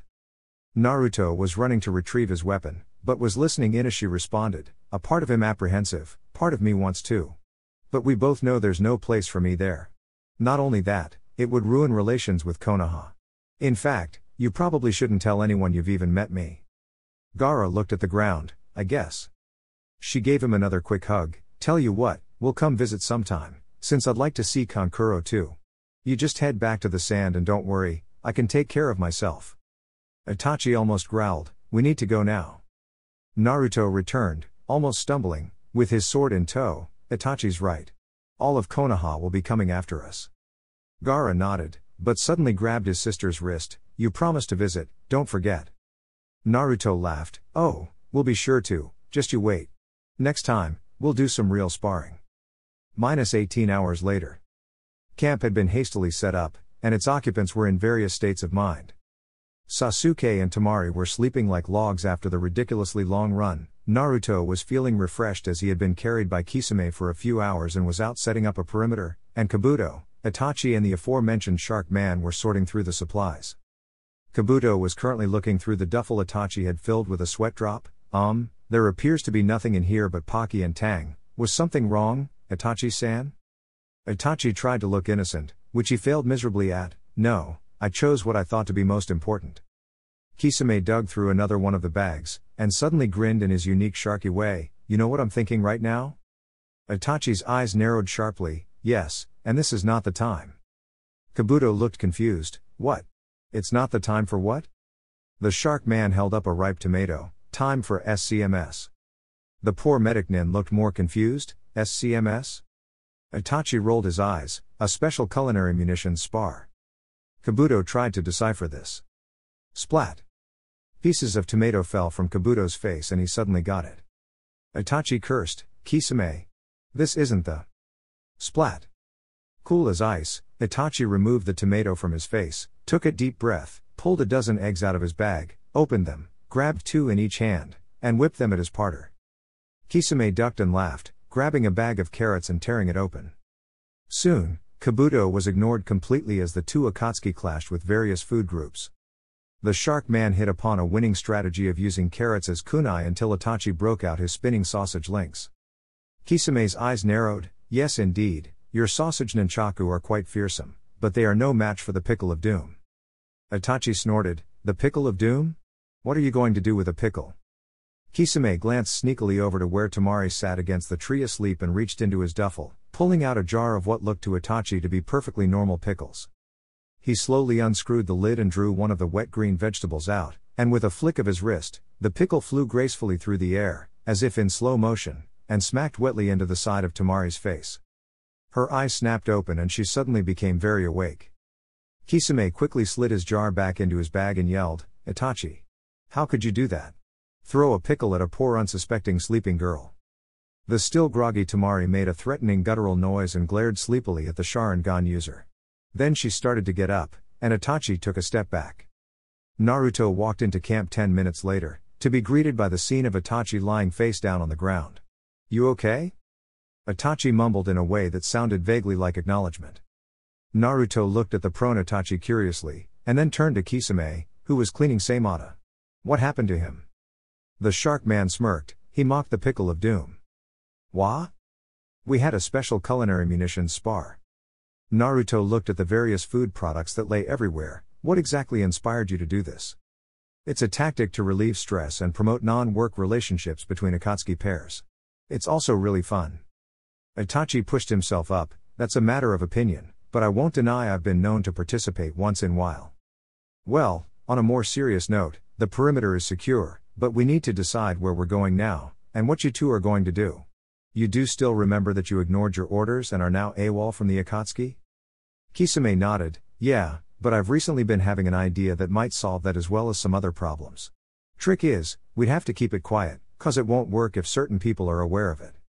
Naruto and Itachi looked at him questioningly, and he glanced over to make sure Kabuto was still out of earshot. I think my idea will be best for Sasuke, but he probably won't agree with me on that, and if this is going to work, it has to be done tonight.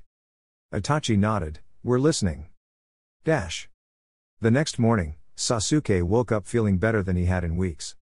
The sun was bright, his life was no longer in immediate danger, and things were looking good. But he noticed something wrong.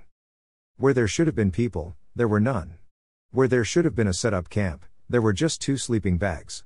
Everything else except 2 of the 4 food duffels and a plastic bag containing something he couldn't identify were gone. This disturbed him. He pulled himself out of bed, walked over to Kabuto's sleeping bag, and kicked it. Who? What? Are we under attack? No, but we're alone. We appear to have been abandoned.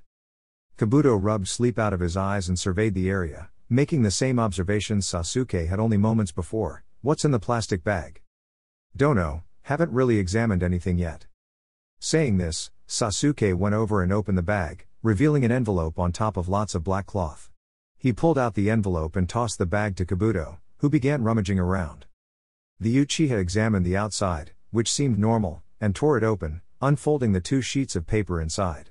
The first one had only a couple of lines in what Sasuke recognized as his brother's slightly scratchy writing. It said, "Congratulations, you've been promoted." Shaking his head, Sasuke turned to the second page, which was significantly longer. Within the country of lightning, there is a lord named Mamoru Shinobu. He has an estate 113 miles east of the capital. He is to be eliminated. It shall be made to appear as if his wife killed him. Payment shall be 1,200,000 yen. It was obviously a mission assignment, but there was nothing to suggest where it had come from. Looking down at the first sheet, Sasuke noticed there was something drawn on the back of it. It looked like a map. Hey, Kabuto, come tell me what you make of this. There was no response, so Sasuke turned around and his eyes widened. Son of a bitch. Kabuto was holding up 2 black cloaks, embroidered with red clouds. Chapter 24, Cool Hats. Not since the attack of the 9 Tails had Konoha been in such chaos. People were running everywhere like chickens with their heads cut off, none of them really having a destination. Through the masses of people strode the Godime Hokage, her body leaned forward aggressively as is daring anyone to get in her way. She was going to a place that was generally forgotten and ignored, which was unfortunate because although only needed rarely, sometimes it was really needed. Now was one of those times. She arrived at a small building on the west edge of town and banged noisily on the door. Hanzo. Get down here now. After what felt like ages, the door was slowly pulled open and an old man looked out with a smile. Ah. Tsunade-sama, what a pleasant surprise. You knew perfectly well I was coming, and you know just as well what I'm here for. The old man laughed and opened the door wider. Must you always go straight to business? I haven't had a good chat with you in years. Following the old man into his house, Tsunade looked around at the racks and shelves that filled it. Here was where the most ancient of scrolls and books were kept, an archive of information that no one had wanted but Hanzo. The library would have too much trouble to transport, so he had just moved into and redecorated the archive building. They went into the study and Tsunade found a large plush armchair and sat down, waiting impatiently. Not in any rush, the old man took a moment to straighten a scroll rack that had gotten misaligned and then eased slowly into his own chair. So then, I'm guessing you're here because of the incident a few days ago? Of course. I've spoken with every jutsu specialist in the village, picked the brains of the summoning experts and been briefed by the greatest masters of chakra control. Hanzo leaned forward and leaned his head on his left hand, and now, after all that, you come to visit an old collector of books, why? Because no one else has a clue what happened. Yes, it would appear that you are in quite a difficult situation. That, the Hokage said tiredly, is a major understatement. Well, I've been predicting this visit, and have been doing some thinking and researching, but I first want to hear what other people have said. Tsunade took a moment to sort through the mess of memories that made up the last 8 hours. Well, I've been told it could have been some type of Doten jutsu, but I've never heard of any jutsu that widespread. Some people think it was an extremely powerful genjutsu, but that seems too far-fetched as well. Apart from that, it could have been a chakra manifestation, but one of that size would require inconceivably huge amount of chakra. The old man nodded. There's an old saying that goes, when you have eliminated all that is impossible, whatever remains, no matter how improbable, must be the answer. That was most certainly a chakra manifestation of some variety, which leaves us with the far more complicated and interesting dilemma of its source. Sitting in her chair, Tsunade was wishing she had come to Hanzo first. As always, his calm methodology made the answers to problems seem simple. So where do we start? We start, the old man said, with a poem. A poem? What? Are you going deaf in your old age? Yes, a poem, or to be more precise, a very old poem. Give me an approximate age. Are we talking 100 years? 200 years? 500 years? Hanzo reached behind his chair and pulled out what looked like a slab of stone in a plastic bag, turning it over to show a 4 by 2 foot surface covered in small scratch marks. Tsunade stared. You've got to be kidding me. This writing was only used for a period 1,200 to 1,600 years ago. It is the only record I have ever read that pertains to the incident. So read me this poem. I'll read a modernized version, since there have been some major changes in language, and if I were to read it as written you wouldn't be able to make sense of it. In fact, the method I've used to modernize it is a relatively new and I have to say quite fascinating procedure. It starts by copying the manuscript twice and... Hanzo. Oh, I'm sorry, you wanted to hear the poem, didn't you? The old man cleared his throat slowly and noisily. Long before the age of man, when animals free roamed the land, there arose up from his sleep a monster from the deepest deep. His howl could make the oceans swell, and with his roar the mountains fell. The people fled clear of his path, lest upon them fall his wrath. But some among them rose to fight, stood to end his reign of fright. And from among them emerged 8, who swore they'd seal the demon's fate. On the highest peak of all the land, the demon fought against the band. For 40 days and 40 nights, they clashed across the savage heights. The heroes knew they could not win. Their swords bounced off the demon's skin. And yet still they would not yield, but chose another battlefield. As day turned twilight, then to dusk, they fought among the standing stones. And there a ritual was done, to take them to the shadow plains. 'Tis said that there they shall remain, till willingly the best atones. In that dark place where human souls can serve but as the demon's chains. Finishing the poem, Hanzo raised his voice dramatically, as if he were an actor reading a script. So, what did you think of that? Sure, it's a nice poem, but what does it have to with the incident? Hanzo looked at her with just a twinge of condescension. Hokage-sama, do you think any human would have the chakra to manifest enough chains to enwrap a city? Tsunade looked shaken. No, I've never heard of anyone having anywhere near that much. Therefore the only conclusion is that it was a demon. I guess. No. You don't guess, Tsunade. It's not a pleasant thought for me either, but if we start ignoring things we're afraid of, it will lead to the village's destruction. Tsunade took a breath and closed her eyes. So Konoha has been again ravaged by a demon. How am I supposed to tell the people without causing mass panic? First of all, we weren't ravaged. If memory serves, no civilians and only 3 shinobi were killed. Those few who were killed were the ones sent after the escaped prisoner and his rescuers, so that means the demon itself killed no one, something we need to acknowledge and be thankful for. Second of all, there's already mass panic, so more information can't hurt at this point. So you want me to go out there and tell a city they should be thankful they were attacked by a demon? Exactly.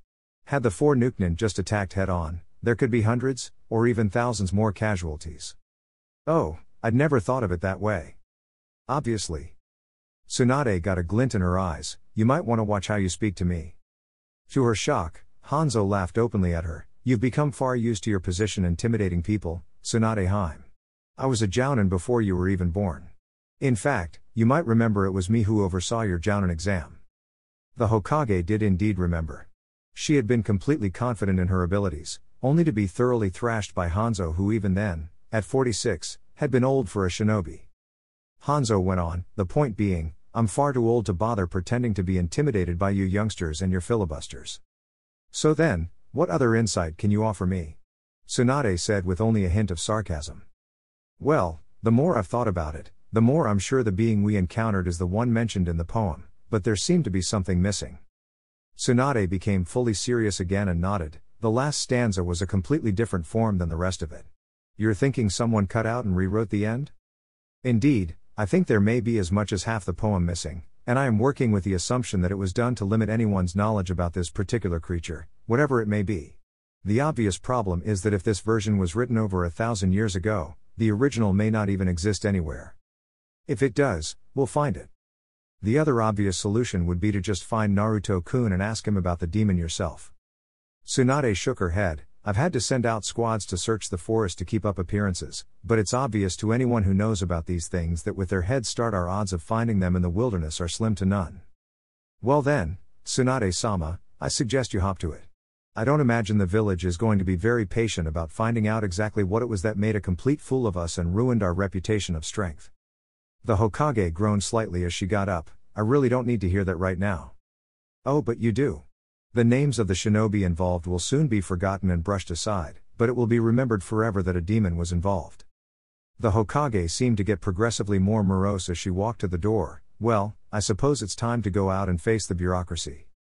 Drop by again sometime, Tsunade Heim, I do so enjoy our little chats. Meanwhile, in the forest. As he had done so many times over the last couple days, Sasuke pondered conflictedly over the cloak that had only days before belonged to his brother. He knew logically that joining the Akatsuki would be a good choice for him. It provided a structured yet not overly restrictive environment for Nukenins to develop their skills, but something inside him still resisted. He set down the cloak and picked up the mission assignment on the back of which was scrawled a map. It showed an area near Hidden Waterfall, and Itachi had, with his usual subtlety, written secret base here in large block letters with an arrow pointing towards the side of a badly drawn hill, where Sasuke suspected there would be hidden door. Sasuke sensed movement behind him but refused to acknowledge it, continuing to study the map.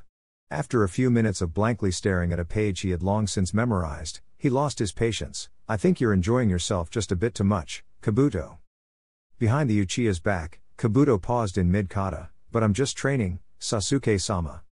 Sasuke slowly turned to look at the medic nin icily. You're trying to make your cloak billow out as you fight. That's not training. Kabuto smiled evasively. Is there something wrong with wanting to fight with a little bit of style? When you're bugging me, yes there is. I think you need to lighten up a bit, Sasuke-sama. I think you need to stop being a distraction, as I am trying to decide our next move. What's there to decide? We do missions for them, they give us money, and as an added bonus, we get cloaks, rings and cool hats. But still. You have to admit, Sasuke-sama, that the hats are cool, and we get them for free. What other group gives out free hats? The Shriners. Kabuto paused, a rare valid point, but their hats aren't cool. Tuning out Kabuto, Sasuke looked again at the mission request, his logic finally overcome his resistance. Trying to be firm in his resolve, Sasuke jumped to his feet and started to pack up camp. Noticing Sasuke's movement, Kabuto stopped mid-monologue. So I take it we're leaving? We'll try this mission, and if we succeed, we'll go from there. Yes. Kabuto twisted his body so his cloak billowed out behind him. Free hat, here I come. Meanwhile, somewhere else in the forest. What? Kisame took a step back from the irate girl. leaving Itachi to face her wrath. How could you pack nothing but Pocky in your bag? Itachi crossed his arms. I like Pocky. Temari smacked her forehead. Yes, but we human beings need more than chocolate and wafer sticks to survive. Therefore, it is somewhat of a problem when one of our provision bags contains nothing but Pocky. 20 feet away behind a tree, Kisame felt the need to give his input. Actually, Temari-san, there's some orange tang in the bag too. Immediately realizing he had drawn unwanted attention to himself in the way of a glare, Kisame ducked back behind the tree only to see Naruto taking a nap in one of the branches above him. Making sure as to not draw attention to himself again, he carefully climbed up the tree and poked the fox boy in the shoulder. Wah? What do you want, Kisame? What are you doing up here? Well, I was sleeping until you interrupted me. Kisame sat down on the branch. I don't suppose you'd care to mention to Temari that she was the one who just grabbed 2 of the 4 ration bags without checking to see what was in them? Naruto looked over to where Itachi stood calmly amongst the hurricane that was Temari's temper. Not particularly. They sat silently for a few seconds, still well within earshot of Itachi's verbal thrashing. Kisame's stomach rumbled. I'm getting hungry listening to her talk about Pocky so much. Naruto stood up and stretched, pulling his sword from where he'd stuck it into the tree. Let's go get something then, we'll just take the long way around camp and find ourselves something to snack on. -10 minutes later. After numerous failed attempts to sleep while standing and with his eyes open, Itachi had discovered a way to pass the time. If he watched closely, he could predict what Temari was going to say before she said it, and the closer he looked, the further ahead he could predict.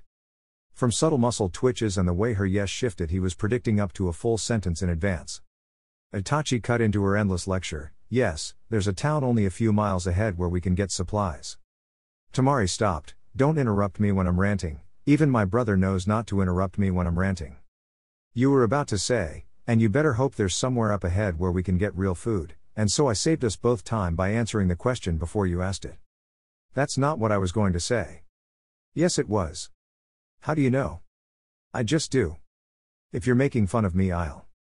Itachi suddenly vanished and Temari didn't even have time to react before her body went numb. What the hell did you do? Reappearing right behind her, Itachi flicked the back of her head and watched as she tried to swat at him, but fell over instead. I just poked you in all 37 paralyzing pressure points. Itachi leaned over her. How about this? I undo the paralysis, we get more food in the next town, and you stop wearing my ears off. Okay? Itachi poked her neck and feeling returned to her body. Good then. Bonus number 2. Gaara stood in the middle of an empty field, basking in the silence. There were no bugs, no animals, and no wind. There was no sound at all. He noticed that he was mostly naked, wearing only a set of boxer shorts covered in pictures of Shukaku, but it didn't bother him for some reason. He started to walk forward, feeling the grass run pleasantly between his toes, and thought again what a wonderfully peaceful place this was, with absolutely nothing to annoy him. Aika? Gaara stopped cold and turned his head to look in the direction of the sound to see what had dared to spoil his tranquility. There, in the grass, stood a large yellow mouse-like thing that continued to look at him curiously. Pika Pi? Go away. The odd thing stood there for a moment, then suddenly leapt at him. Pika. Electricity crackled in the air as the yellow rodent flew towards him and Gaara, being Gaara, reached out with his sand and crushed it into a bloody pulp. Now back in his world quiet, Gaara was happy for only a couple seconds when his silence was broken again. No. Pikachu. Appearing out of nowhere, a boy appeared and clutched at the bloody remains before standing up and striking a pose. I am Ash Ketchum, from the town of Pallet, and you are a horribly evil man who has taken my best friend from me. It is with this knowledge that I shall, in the name of justice, strike you down and end your dark ways. Despite the loss of my partner from me and ended our great adventure, I shall continue on and. URK. The sand withdrew and Gaara sighed happily. His field was again tranquil. Prepare for trouble, and make it double. Squish. Gaara cursed silently. Where did all these freaks keep coming from? He looked around slowly, and no more annoyances appeared. But he walked cautiously forward only to feel something hit the back of his head. He looked down and saw what looked like a red and white plastic ball. A moment later, another ball hit him, only to be followed by 3 more. He followed the path of the accursed projectiles and found an old man hiding in the grass, who upon seeing Gaara's approach, stood up nervously. Hello there, I'm Professor Oak, and I'm here to tell you about the wonderful world of Poke. With a squish and a crack, old man was no longer a problem, but Gaara was seriously starting to wonder if he was ever going to be left alone. Gaara continued through the field, now very apprehensive, but it appeared as if the annoyances had finally left him alone. He stumbled slightly on a rock and stubbed his toe. When he reached down to make sure it wasn't broken, he was struck with a dawning horror. His feet were too small, as were his hands, and they were all yellow. He ran his hands over his body and felt not skin, but fur. Refusing to believe it, he tried to speak. Pika. Gaara's eyes snapped open. Ah. Kankuro burst in the door. Gaara. You okay? What the hell was that?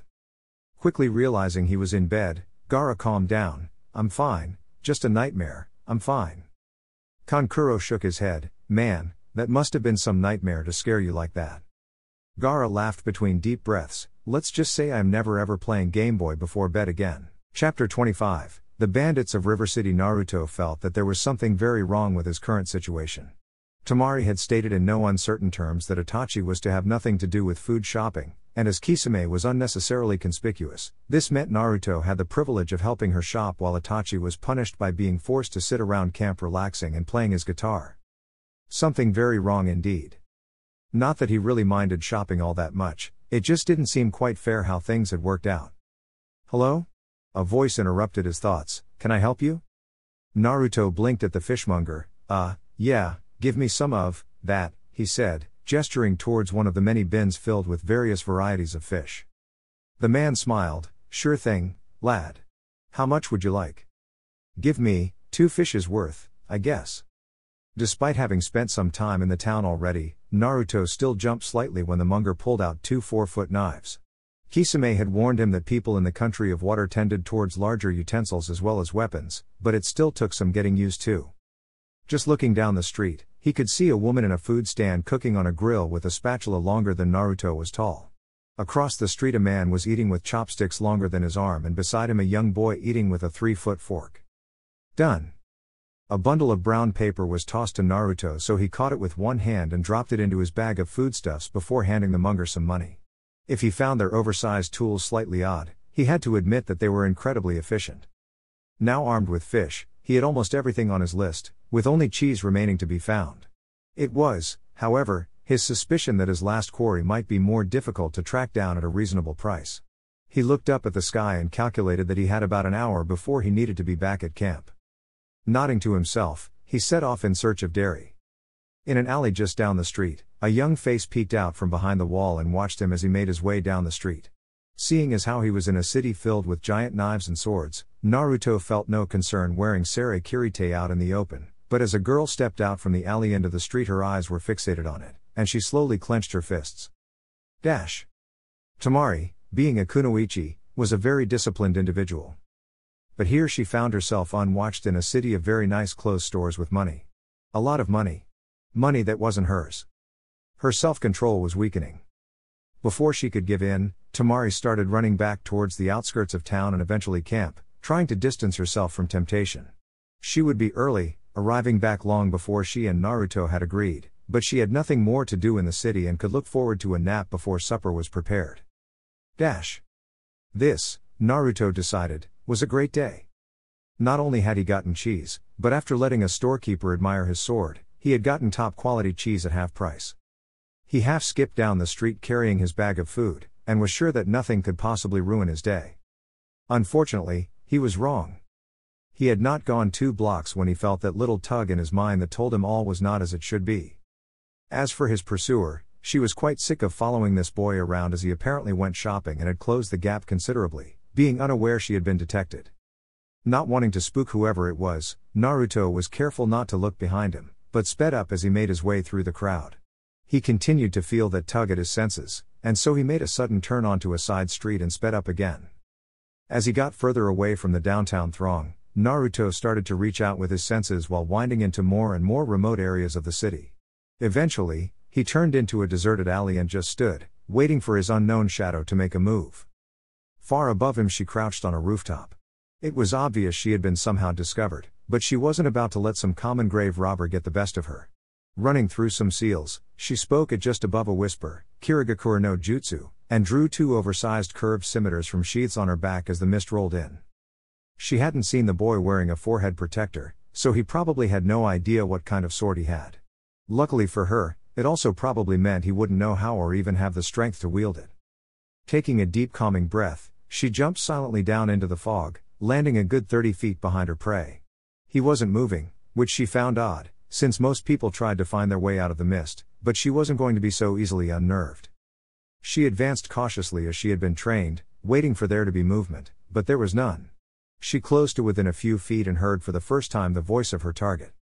Naruto was annoyed. He had gone out of his way, he was hungry, and his cheese wasn't going to stay fresh forever. Enough of these games. What do you want?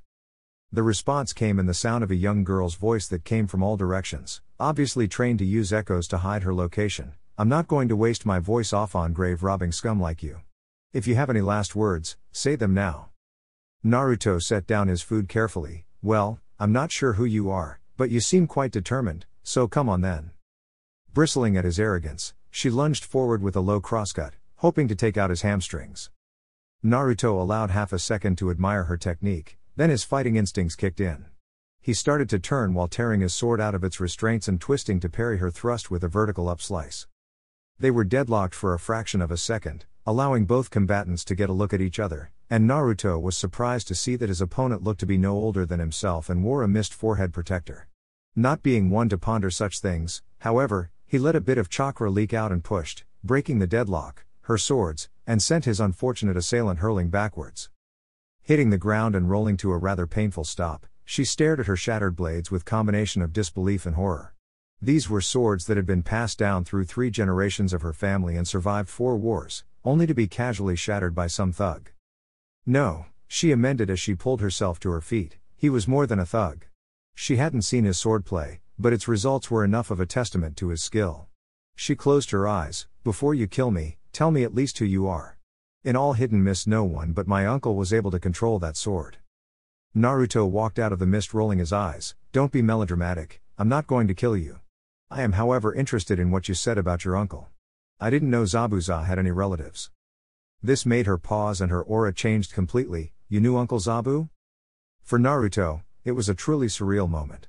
He was fully aware of the severity of the situation, but having this girl who had just tried to kill him speak so lightly while using a pet name for one of the most frightening men Naruto had ever met almost made him burst out laughing. You could say I knew him. And so an awkward silence ensued. I'm Mako, Momochi Mako, and You're a Genin? Yes. Naruto scratched his head. Consider this a free lesson then. Don't attack someone unless you have some idea of how powerful they are, otherwise you really will end up getting killed someday. Where's your teacher anyway? It's their job to stop you from doing stupid things like this. She flushed. We're on a B-rank mission, but it doesn't start until later tonight. I saw you carrying Uncle Zabu's sword. Naruto again fought the urge to laugh, and since it was marking his grave last I saw, I knew you must have taken it and you had no forehead protector, so I figured you'd come here to sell it on the black market. Naruto went around collecting the shards of Mako's 2 scimitars while trying to make sense of her rambling. To be correct, it's my sword, and I would sell my kidneys long before I'd think of selling Sere Kirite. Spirit Cutter? You renamed it. Actually, it kinda renamed itself. Huh? Naruto sighed. Very long story. Suffice it to say that I mean Zabuza-san, no disrespect at all, quite the opposite in fact, but either way the sword is mine now, and I am late for dinner. Hey! You can't just beat me up, break my swords, then leave. He dropped the fragments on the ground in front of her. You're kidding, right? You attacked me, accept responsibility for your foolishness. With that, he walked over, picked up his food bag, and started on his way, leaving a still somewhat flabbergasted Genin behind him. Hey! Hey! Get back here! Are you listening to me?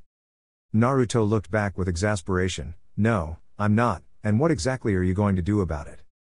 I'll follow until you talk to me. What's to say I won't just get annoyed and kill you first? You don't seem to me to be the kind of person who would do that. Naruto cursed silently. She was right. Well then, what do you expect of me?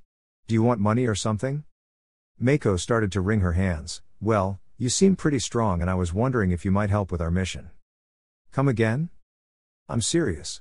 Our teacher is confident, but I'm worried that this one might be more than we can handle. So naturally the obvious thing to do is ask a complete stranger for help, Naruto said with obvious sarcasm. Did it ever occur to you that I might be an enemy shinobi sent here on a mission or to spy? No.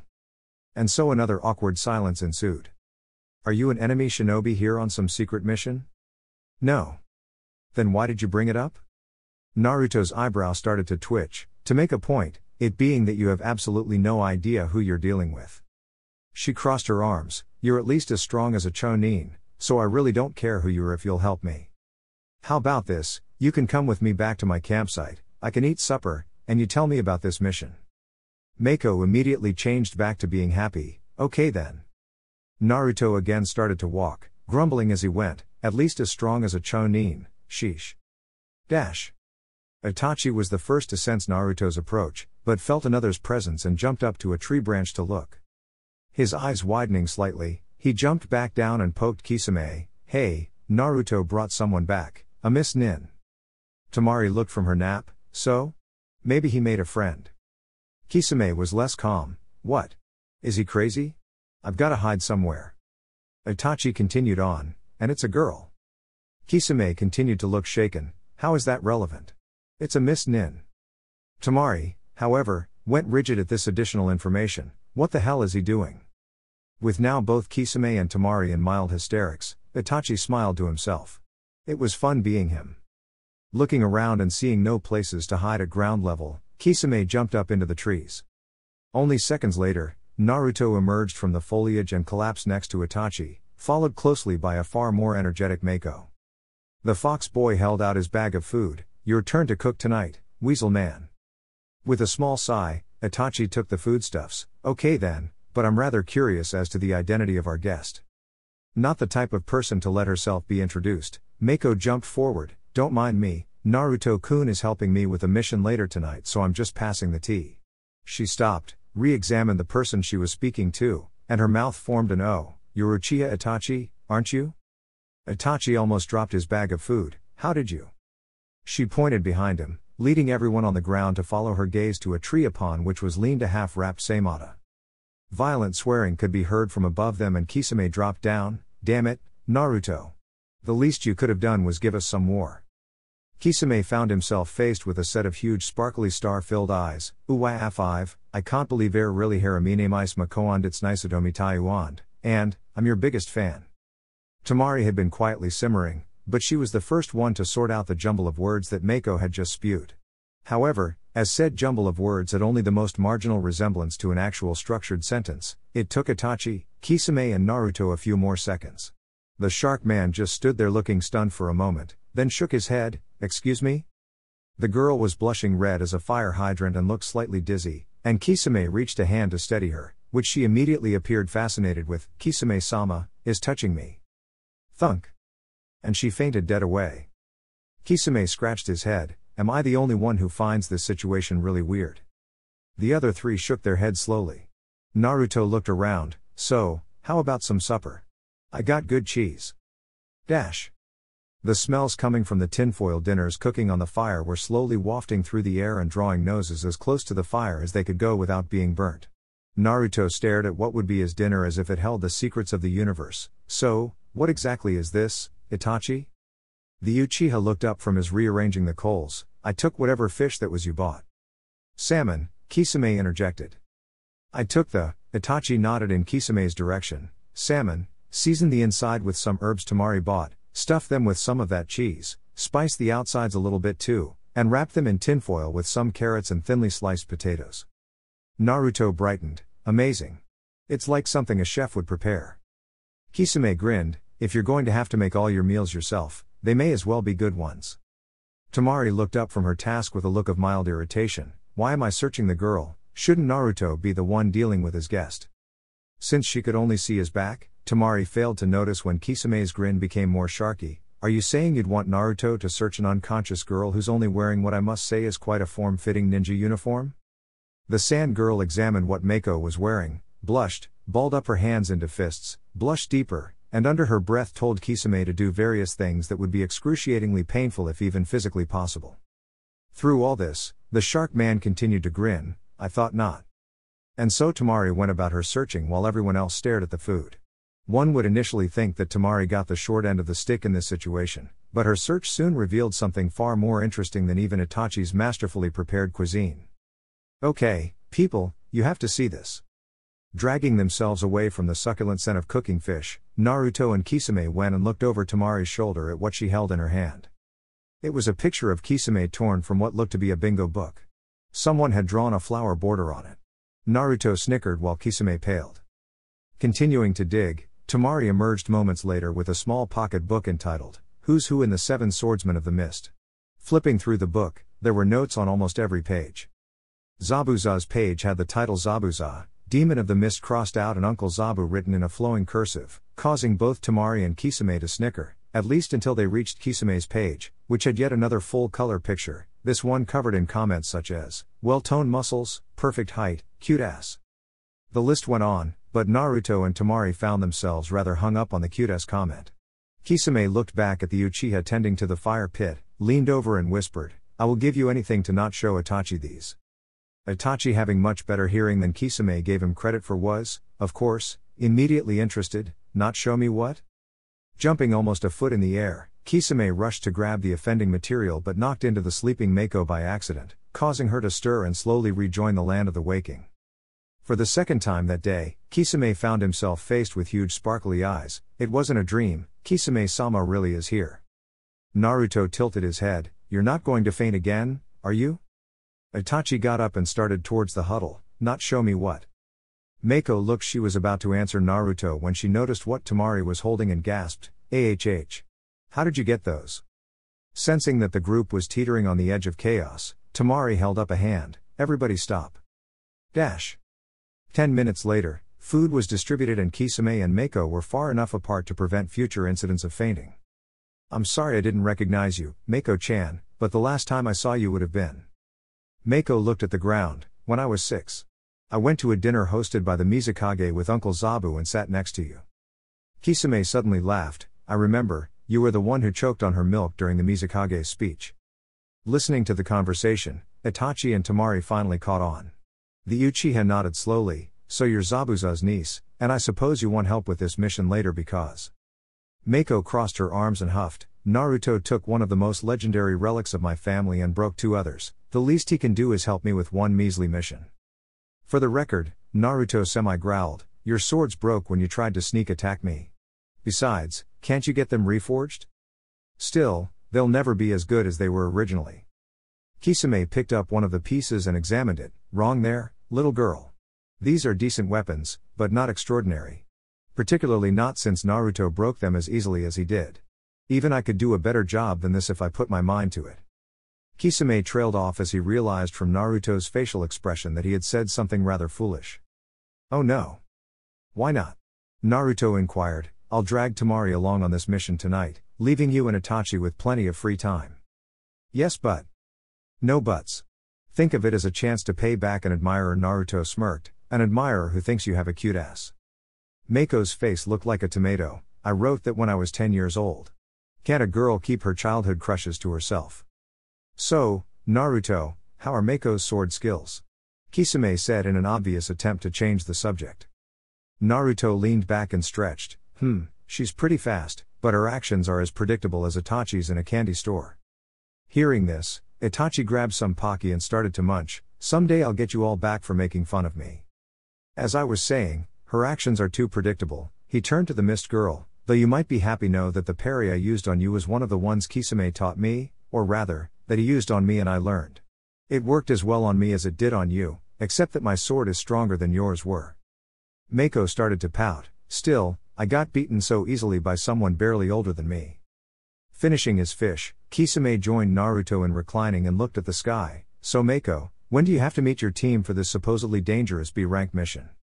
Pretty soon actually, I should brief Naruto and Temari-san. She looked at them, if you don't mind? The 2 Nukenin had the mission explained to them as they walked towards the south edge of the city. It's really a pretty simple mission, Mako said with a sigh. There is a group of bandits who make their base and operate far too close to the city. We were hired by the Poobah in control of this area to eliminate them. Poobah? Temari asked. Oh, I keep forgetting you 2 aren't from around here. Poobah, or Pooh for short, is the title given to the lesser officials who run the cities and rural areas. The one who hired us is named Vincent, and he really is a pretty decent ruler if you can get past his weirdness. Mako shook her head, but anyway, The band who we were assigned to eliminate has no known shinobi affiliated with it but contains over 70 men and is well armed, trained and equipped, which is why the local guard haven't been able to do anything about them. So essentially, Naruto said, you just want our support in case your team gets in over your heads? Mako smiled, right. I'm still a bit worried, but I'll feel much better if I know you're nearby in case something goes wrong.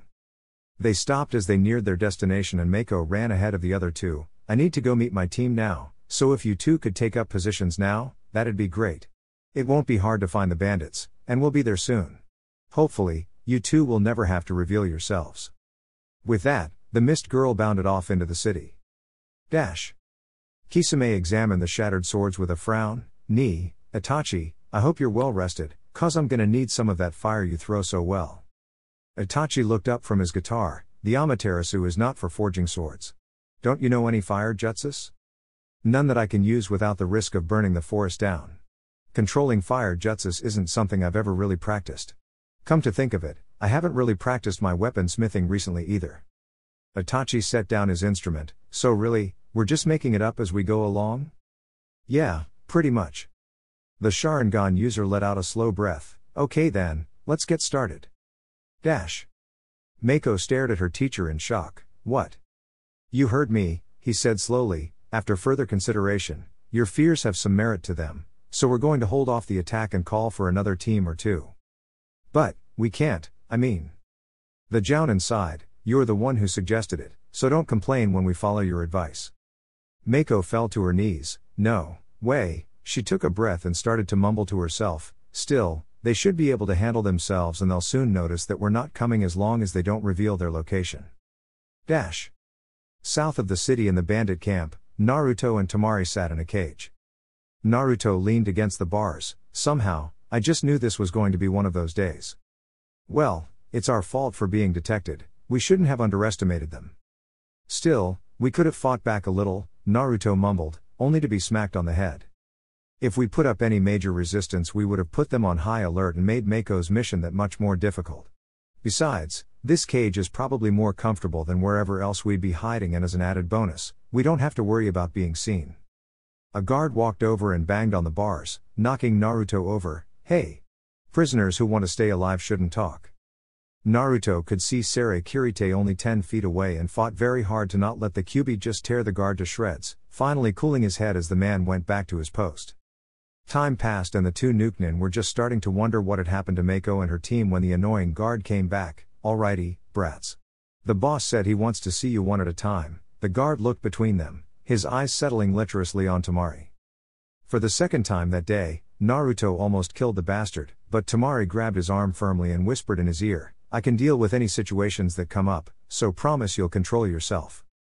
Naruto gave her a look that suggested he would do no such thing, but again calmed himself down, allowing the guards to handcuff Temari and lead her out of the cage towards a ring of tents where the elite of the bandits lived. She was half pulled along until finally they reached the largest tent of them all and she was pushed inside. Hello, pretty lady. Temari looked at the creature in front of her. Why do I always meet such bizarre people? The king of the bandits stroked his beard thoughtfully. Having just met you, I don't really know. As the man moved, he jingled. The man's clothes might as well have been made of bells, since his clothes were so covered in them she could barely see any fabric at all. Do you always dress that way? Why yes, I do. I'm just the kind of guy who likes to be noticed. A bandit who likes to be noticed? A bandit king, he corrected her, and for a bandit king, one's reputation is as or more important than one's fighting ability. I suppose. Anyway, you've put me in quite a pickle, your friend and you. I really can't allow you to live after trespassing with such weapons as you had. Temari dropped and sat cross-legged on the floor. From your perspective, I guess that's true. The king nodded resolutely, so I suppose all I can do is ask for your forgiveness for what I must do. I'll at least try to make it quick for you. While he was talking, Temari was starting to think she might have to break free, but she still wanted to give Mako a chance to act. Mr. Bandit King, you could at least let me live a little while, couldn't you? Let me have something good to eat first? The bandit pondered for a moment. Sure, why not? He walked over to the door of the tent and opened it slightly, changing his countenance completely and saying in an exaggeratedly dark voice, Fetch me food, worm. I have too, entertain our beautiful guest. Ha ha ha ha ha. Closing the tent flap, he smiled uneasily at her. Sorry, but I have to keep up the appearance that I'm doing all kinds of unspeakable things to you, so if you could holler like you're in horrible pain once in a while during dinner, I'd really appreciate it. You're planning to kill me later. It's not like particularly I want to, and at least I'm treating you civilly. Temari slowly tuned out the rambling Bandit King as something itched at the back of her mind and she suddenly went rigid. Your men think that you're doing, as you said, unspeakable things to me? Oh, yeah. I talk like that, again, to boost my rep. So the news will be traveling around your camp? Well, yeah. Gossip is a bandit's best friend, though I'm slightly sorry that your friend will have to go through thinking about what might be happening to you, but I'll tell him the truth before I kill him so he can rest in peace. Suddenly noticing Temari's unresponsiveness, he leaned toward her. Are you feeling all right? When she looked up at him, the man found himself stunned at how her gaze seemed to pity him, and even more so when she spoke. The men in your band, they're the worst of people, right? The Bandit King was only slightly taken aback. Pretty much. Even I have problems dealing with them sometimes. He nodded to himself. Too many in this profession forget that there should be honor among thieves. Why do you ask? Temari spoke with a soft and solemn voice. These unspeakable things you're supposedly doing to me, Naruto will have heard about them by now. As if cued by her voice, the air was suddenly filled with the sounds of mayhem. Kisame jumped as he was singed by Amaterasu. Shit.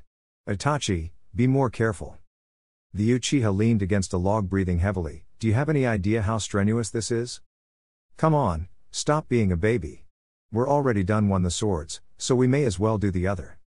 Itachi dragged himself to his feet. Naruto is a bad influence on me. A year ago I would have killed you by now for being so annoying. Kisame rolled his eyes. Whatever you say, you're still being a baby. Mako stood in the office of Poobah Vincent along with her team, nervously awaiting the report of a scout who had been deployed to check on the bandits' camp. The door slammed open and 2 city guards helped the young man into the room. His skin was white as chalk and his legs appeared shaky. The Poobah stood up and slammed his hands on the desk. What's the meaning of this? What did you see? The scout looked up with vacant eyes. Dead, all of them, dead. Mako's Jounin teacher almost had a heart attack. How? By WHO. The scout shook his head. Couldn't see, missed, didn't hang around. The Poobah looked around the room slowly. There is an unknown force in my territory capable of wiping out that powerful of a group without so much as a whisper. I want to know who they are. Now. Advisors and city guardsmen sprung into motion along with pretty much everyone in the room except Mako, who was staring blankly into space. They couldn't have, it's not possible, 2 people, that young, no older than me.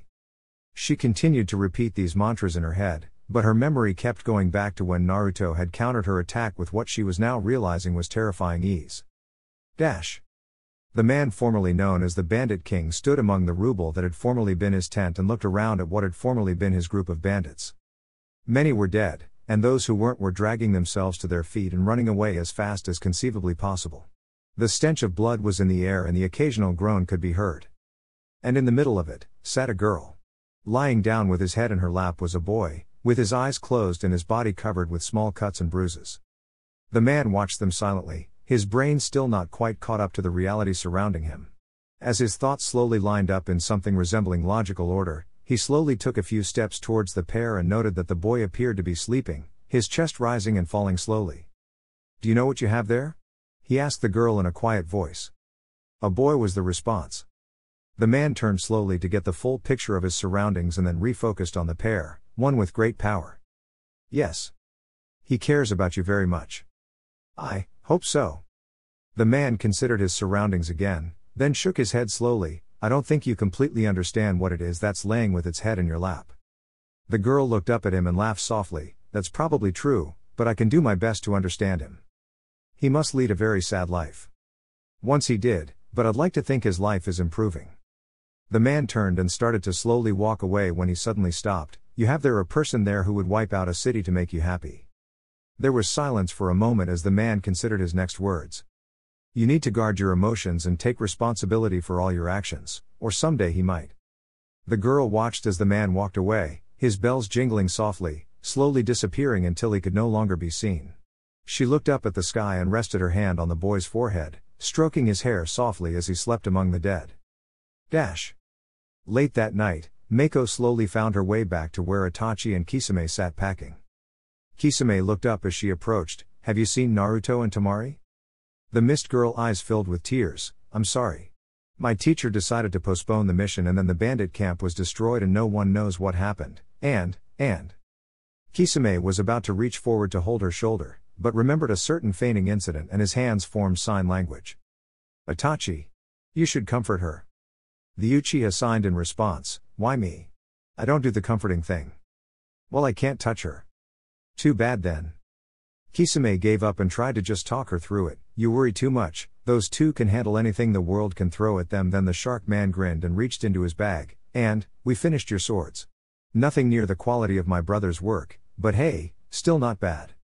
Like magic, the girl forgot about her concerns and snatched the swords, hand-forged by Kisame-sama himself. Her eyes again became starry. I'll cherish them forever. The shark man's sweat dropped. Itachi helped some too. The still chakra drained Itachi's glare bored into the back of Kisame's head. Okay, maybe Itachi helped a lot. Mako stopped her cuddling of her new swords for 1 minute and dug through her pocket, withdrawing a business card. Our mission was completed, but we're getting no payment since we didn't do anything. Here's the card of the poobah, and if you guys are subtle, he might pay you a little money under the table. Itachi took the card. Okay, thanks, I guess. Kisame rubbed his head. You're not going to tell anyone I'm back in the country of water, are you? 'Cause that would really be a pain and. Mako looked horrified at the very prospect, but then smiled at him. I'm loyal to my village, but I'm also loyal to my idols, and I don't think the two have to be mutually exclusive. Kisame smirked. Don't get killed, brat. I won't, and tell Naruto my uncle would be proud to have someone of such skill hold his sword. She turned and ran back towards the city, bringing her hand up to her face to hide the beginnings of tears. The two watched until she was out of earshot, then Itachi suddenly looked shifty-eyed. Are you going to tell Naruto what she said? Kisame snorted. Hell no, the kid doesn't need a bigger ego than he already has. I think you're jealous. Shut up, Itachi. Dash. Naruto took a deep breath and jumped, falling straight down for 10 feet or so and hitting the water with a violent splash. He felt his muscles lose some of their tension and opened his eyes to see the water around him turn red from the blood on his body and on the stained clothes he still wore. Or rather, what was left of the clothes he still wore. Standing above him on the cliff, Temari's humility and desire to be clean were having a fierce battle, but one that her humility was destined to lose. Diving into the water with significantly more grace than Naruto had done, she burst out of it giddily. Hee, so much water, water everywhere. Naruto looked at her strangely. Well, we are in the country of water, so one would assume that there would be a lot of water here. There is probably more water in this lake than there was within 100 miles of hidden sand, so I'm allowed to enjoy it. Ignoring her excessive enjoyment of the water, Naruto started to examine his various wounds, and Temari noticed him doing so. How'd you get so beat up, anyway? It's not like you. Naruto poked at his cut and bruises. For the first little while, I was fighting armed soldiers with just he looked down at his hands, claws. Why didn't you grab your sword? It was right there next to the cage. I wasn't really thinking straight at the time at that point. His face was unreadable, but she heard something in his voice that sent a shiver down her spine. She sunk lower into the water and looked away. I told you I could handle myself, why didn't you trust me? I trusted you to act when you thought the situation was getting out of hand. I acted when the guard told me that the bandit king liked to have his dinner while forcing female prisoners to do a striptease, which was when I viewed the situation as being out of hand. Still, in my defense, with the exception of our guard, whom I took great pleasure in killing, I didn't hurt anyone who didn't attack me first. In actual fact, despite the mess I made of the camp, more people escaped than died, and if placed in the situation again, I would do exactly the same as I did the first time. Temari tensed as the bandit king's words echoed in her mind. You have there a person there who would wipe out a city to make you happy. Unfortunately, her tension caused her muscles to cramp, the immediate and obvious result of this being her sinking like a rock. And anyway, Temari. Naruto looked behind him. Temari? Hello? 2.5 minutes later. Naruto did a backstroke. You really do like the water, don't you? Catching her breath in the shallows, Temari glared. Ha, very funny. Well, I thought so. Naruto relaxed and started to float on his back in the water. Temari, do you ever wonder what it would be like to be normal? How do you mean? You know, normal. Learn math and language at school rather than killing techniques, work at jobs rather than go on missions, that kind of thing. No, not really. Though it seems obvious you have. Sometimes I do, and I try to imagine people around me as well. What would Itachi be like if he had never been given a kunai? Would he have become a scientist? Or maybe a banker? Would Kisame have become a swordsmith, or would he have become something like a teacher? Temari laughed lightly. You really think about things like that? Do you remember when we first met? Not when we first saw each other, but when we met. If you're referring to when you used a potent psychological attack on me, knocked me out and tied me up, then yes, I do. Now see, whether or not you ever think about it, you score much better than average when it comes to looks, and so I like to imagine that if we lived regular lives and I had just seen you walking down the street, I would think, hey, that's a cute girl, as compared to, crap, she's seen my face but I can't kill her, which is what I actually thought that day as you blasted away my concealing mist. Temari was yet again blushing while cursing herself for being embarrassed over such a simple compliment. Why would that be so different? Well, we would be able to do normal things. Go to movies, hang out with friends, go for long walks on the beach, the usual stupid things teenagers do. I think you're looking at your life all wrong. Naruto felt her re-enter the water. How do you mean? Temari slid through the water and hugged him from behind. Simple. First, we're going to deal with this issue you have where you only allow non-violent contact human if you're either emotionally disturbed or asleep, so I expect you to give at least 3 hugs a day and to try to stop avoiding touching people like you usually do now. Okay. And secondly, this Saturday, you and I are going to a movie. But we'll leave Itachi and Kisame to do whatever it is they do, and I'm not taking no for an answer on this. So I guess I should just be quiet then? She rested her chin on his shoulder. Exactly. Chapter 26, When in doubt, kick the fox. Kisame sat in the dawn's light contentedly, enjoying his few minutes of peace before the others started to wake up. Having spent years with Itachi, the two had many unspoken understandings, one of which being that the morning was Kisame's time. Unfortunately, Naruto was not a party to said agreement. Good morning, Kisame. I see you're especially obnoxious this morning. What's the occasion? Is there something wrong with just being happy to be alive? Yes. It interrupts my quiet time. Pouting, Naruto went back over to his sleeping bag and crawled in. Fine then. A few minutes passed, and Naruto got back out of his sleeping bag and walked back over to where Kisame was sitting. See, that was the time when you were supposed to say, "It's all right, Naruto, I was just kidding, I enjoy your company. But I don't right now, because you're interrupting my quiet time." Still, you were supposed to say it to make me feel better. Actually, I really don't care about making you feel better either. Naruto grumbled and went over to start a fire going. The sun slowly rose above the horizon, and as breakfast approached completion, Kisame stretched languidly and stood up. So then, Naruto, there was no sign of you two when we turned in, so when did you get back? Not exactly sure, but I can't have been asleep for more than 5 or so hours. How come you're awake so early then? Wasn't sleeping too well, so I just decided to get up. Kisame's nose twitched and he inhaled deeply, dissecting the myriad of scents he detected. He gave Naruto a weighted look as the boy reached to sample some of the eggs he was frying. What? You smell like blood, water, and Temari. The blood I can understand from your little bandit hunting excursion, but as for the rest, do the math. Him plus Temari plus water plus out late. Naruto choked and spewed out half-chewed egg. We were in the water with our clothes on. Kisame blinked. Oh, too bad. The shark man reached and snatched the pan from Naruto. These look tasty. He looked at the frozen boy. What are you doing? Trying very hard to forget what you just said. Why? The eggs really are tasty. One of these days you need to tell me how you make them. Sasuke sat in a bar munching peanuts out of bowl when Kabuto plopped down next to him. So, what information do we have on this Mamoru Shinobu? Far as I can tell, pretty typical rich guy. Dabbles in politics, has multiple houses and is currently at his main estate. Well known for having violent conflicts with his wife, he's considered somewhat of a brute. Any clues as to who might have placed the price on his life? Kabuto nodded, probably one of his sons. They stand to have the most to gain from his death and aren't well known for getting along with either of their parents. So we're being employed by a person to kill one of his parents and frame the other? Essentially. Sasuke pushed himself up. All right then, let's move out. I don't want to hang around in any place for too long. Konoha caught me once and I'd rather they not do it again. It wasn't until everyone had gotten up and eaten breakfast that they realized they had almost nothing to do that day. Naruto had given Temari a good morning hug and thus had a quota of 2 left for the day, but was unsure how to proceed and decided to worry about the other two later. Spending the morning training was fine, but by mid-afternoon Naruto was getting antsy. Seeing as how it was Friday, he would be going with Temari to a movie the next day, and was venturing into, what was for him, uncharted territory. Normally, one would ask for advice in such situations, but Naruto was unsure as to whether he dared ask Kisame or Itachi for advice with regards to such a sensitive topic.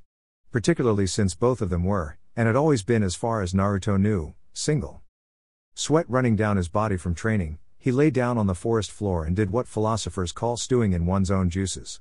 He continued to stew for the better part of half an hour, but never managed to come to what he would call a satisfactory conclusion, and finally decided to talk to Kisame, being the more normal of the two, and to just start conversation and see where it went. As Temari was in the city for the afternoon and Itachi was playing his guitar, Kisame was training alone and thus relatively easy to find. Still somewhat unsure of himself, Naruto watched with a bit of envy as Saimata was whipped through sword katas far more complex than anything the boy himself had ever done. With a final twist and downward crosscut, the routine was done, and Kisame slowly lowered Saimata and walked over to where he had a bottle of water. Although logically Naruto knew he had long since been detected, he still felt the need to step forward into the light before speaking. "I see you're as frightening as ever, Kisame-san." Kisame reached and took a few gulps of water. "I'm doing well today. I had been worried that my skills might have been getting rusty, but apparently not. I don't suppose you'd like to show me some of those sword forms?" "Ha! You think you can keep up?"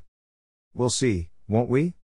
Kisame took a few more gulps of water, then picked up Saimata and went into a stance, which Naruto quickly copied.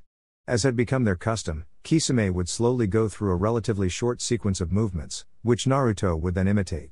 They would continue until they had gone through the entire sequence 2 or 3 times, at which point Naruto would start trying the form by himself and Kisame would correct his mistakes. Naruto waited for a few minutes until they had fallen into a rhythm, then tried to be casual. "Kisame, have you ever had a girlfriend?" To Naruto's shock, the shark man hesitated mid-cut and fell off balance, dropping to one knee to steady himself. "A long time ago." "Why do you ask?"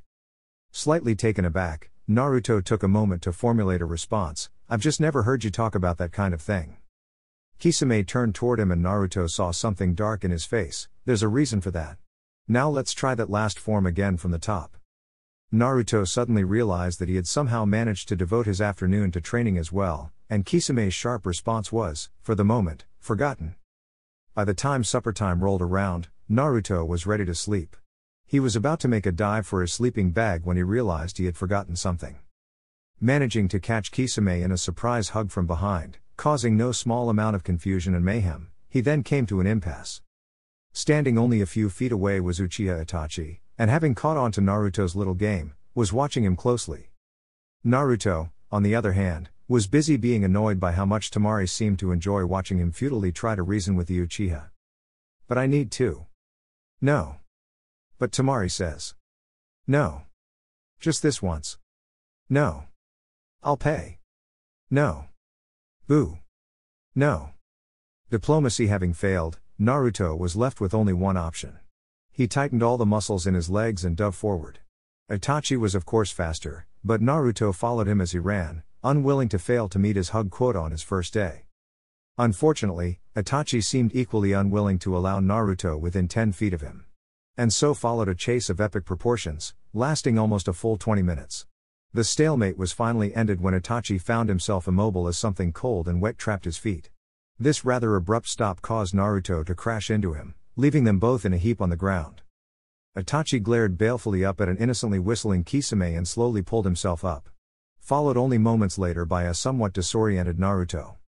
Satisfied that running into Itachi at high velocity was as good as he was going to do, Naruto found his way over to his sleeping bag and crawled in.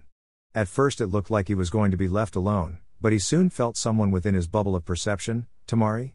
What do you want?" She was crouched a couple feet away, looking decidedly amused. "You know that I wasn't really expecting you to try and hug Itachi." "Then I'm glad I exceeded your expectations." "Not only that, Kisame's eyes almost bugged out of his head when you caught him from behind, so for future reference, 1 hug a day will be fine from now on." "Really, Temari," he said with a partial grin, "there's no need to get jealous. Kisame and I are just friends.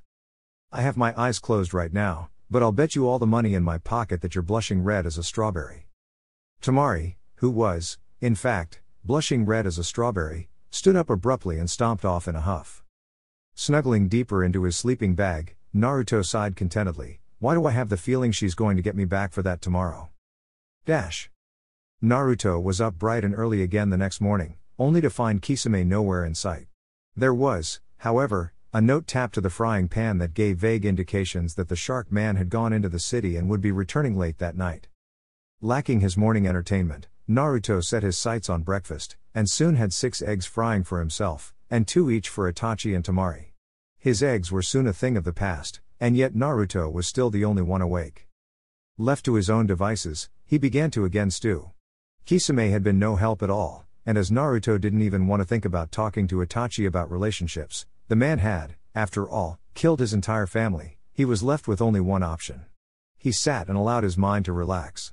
Desperate times called for desperate measures. He opened his eyes and looked into the abyss that was his mind. Hey, bastard fox. There was no immediate response, so Naruto started to wander and soon discovered why. The chibi fox was curled up in a ball, sleeping contentedly. So Naruto kicked it. What the hell? You were sleeping. I have long since discovered that most of your life is incredibly boring, so I sleep. Well, I need you right now. Seeing as how we aren't under attack, I'm going to assume you want help with something other than busting stuff up. Don't sound so disappointed. I almost never bother you, so you can afford to be at least a little accommodating when I do. You kicked me. Naruto was now realizing he might have made a mistake in his method of waking the fox, not very hard. Even so, it really hurt. I'll tell you what, I only need your advice on a few things, and I'll make it worth your while. You better, runt. As tempting as it was, Naruto knew he didn't have time to start an argument with the fox. Okay, here's my problem. It's a biological fact that all people need sleep, but everyone sleeps in a slightly different way. For Uchiha Itachi, sleep means only being 95 aware of everything going on around him, as compared to 100 when he's awake. Thus, for one such as him, waking up is not such a big deal as for normal people. For example, long before he was awake he already knew that Kisame was somewhere far away, Temari was still asleep, Naruto was sitting near the fire in a state of semi-awareness, and his nose had already smelled cooked eggs sitting in the pan, waiting to be eaten.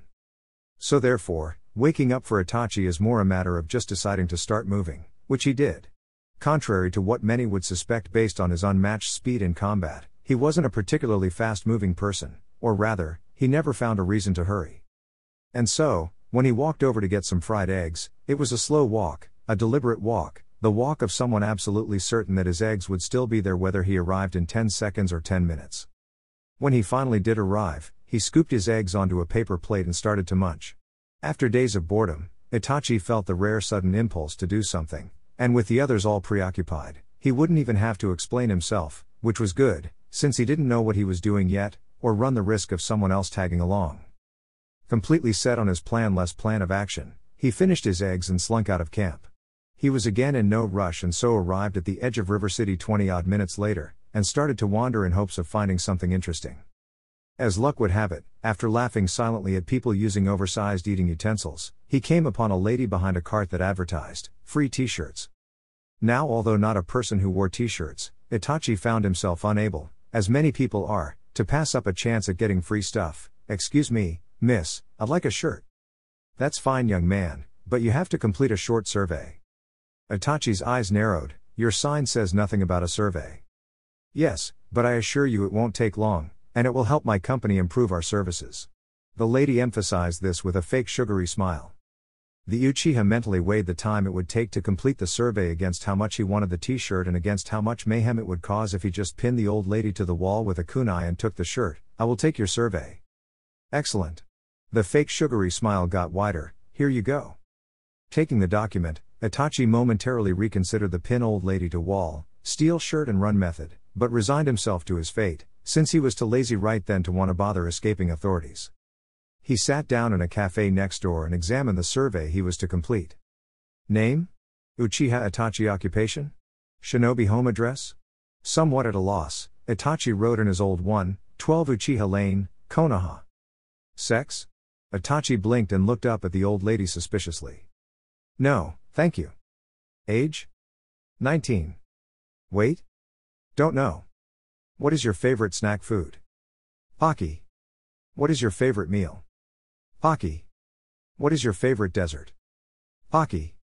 Happy that it had gone so quickly, he jumped to his feet and passed his paper to the lady, who looked at him untrustingly, but gave him a shirt anyway. Quite satisfied with his first accomplishment, Itachi set off in search of other things to amuse him. Dash.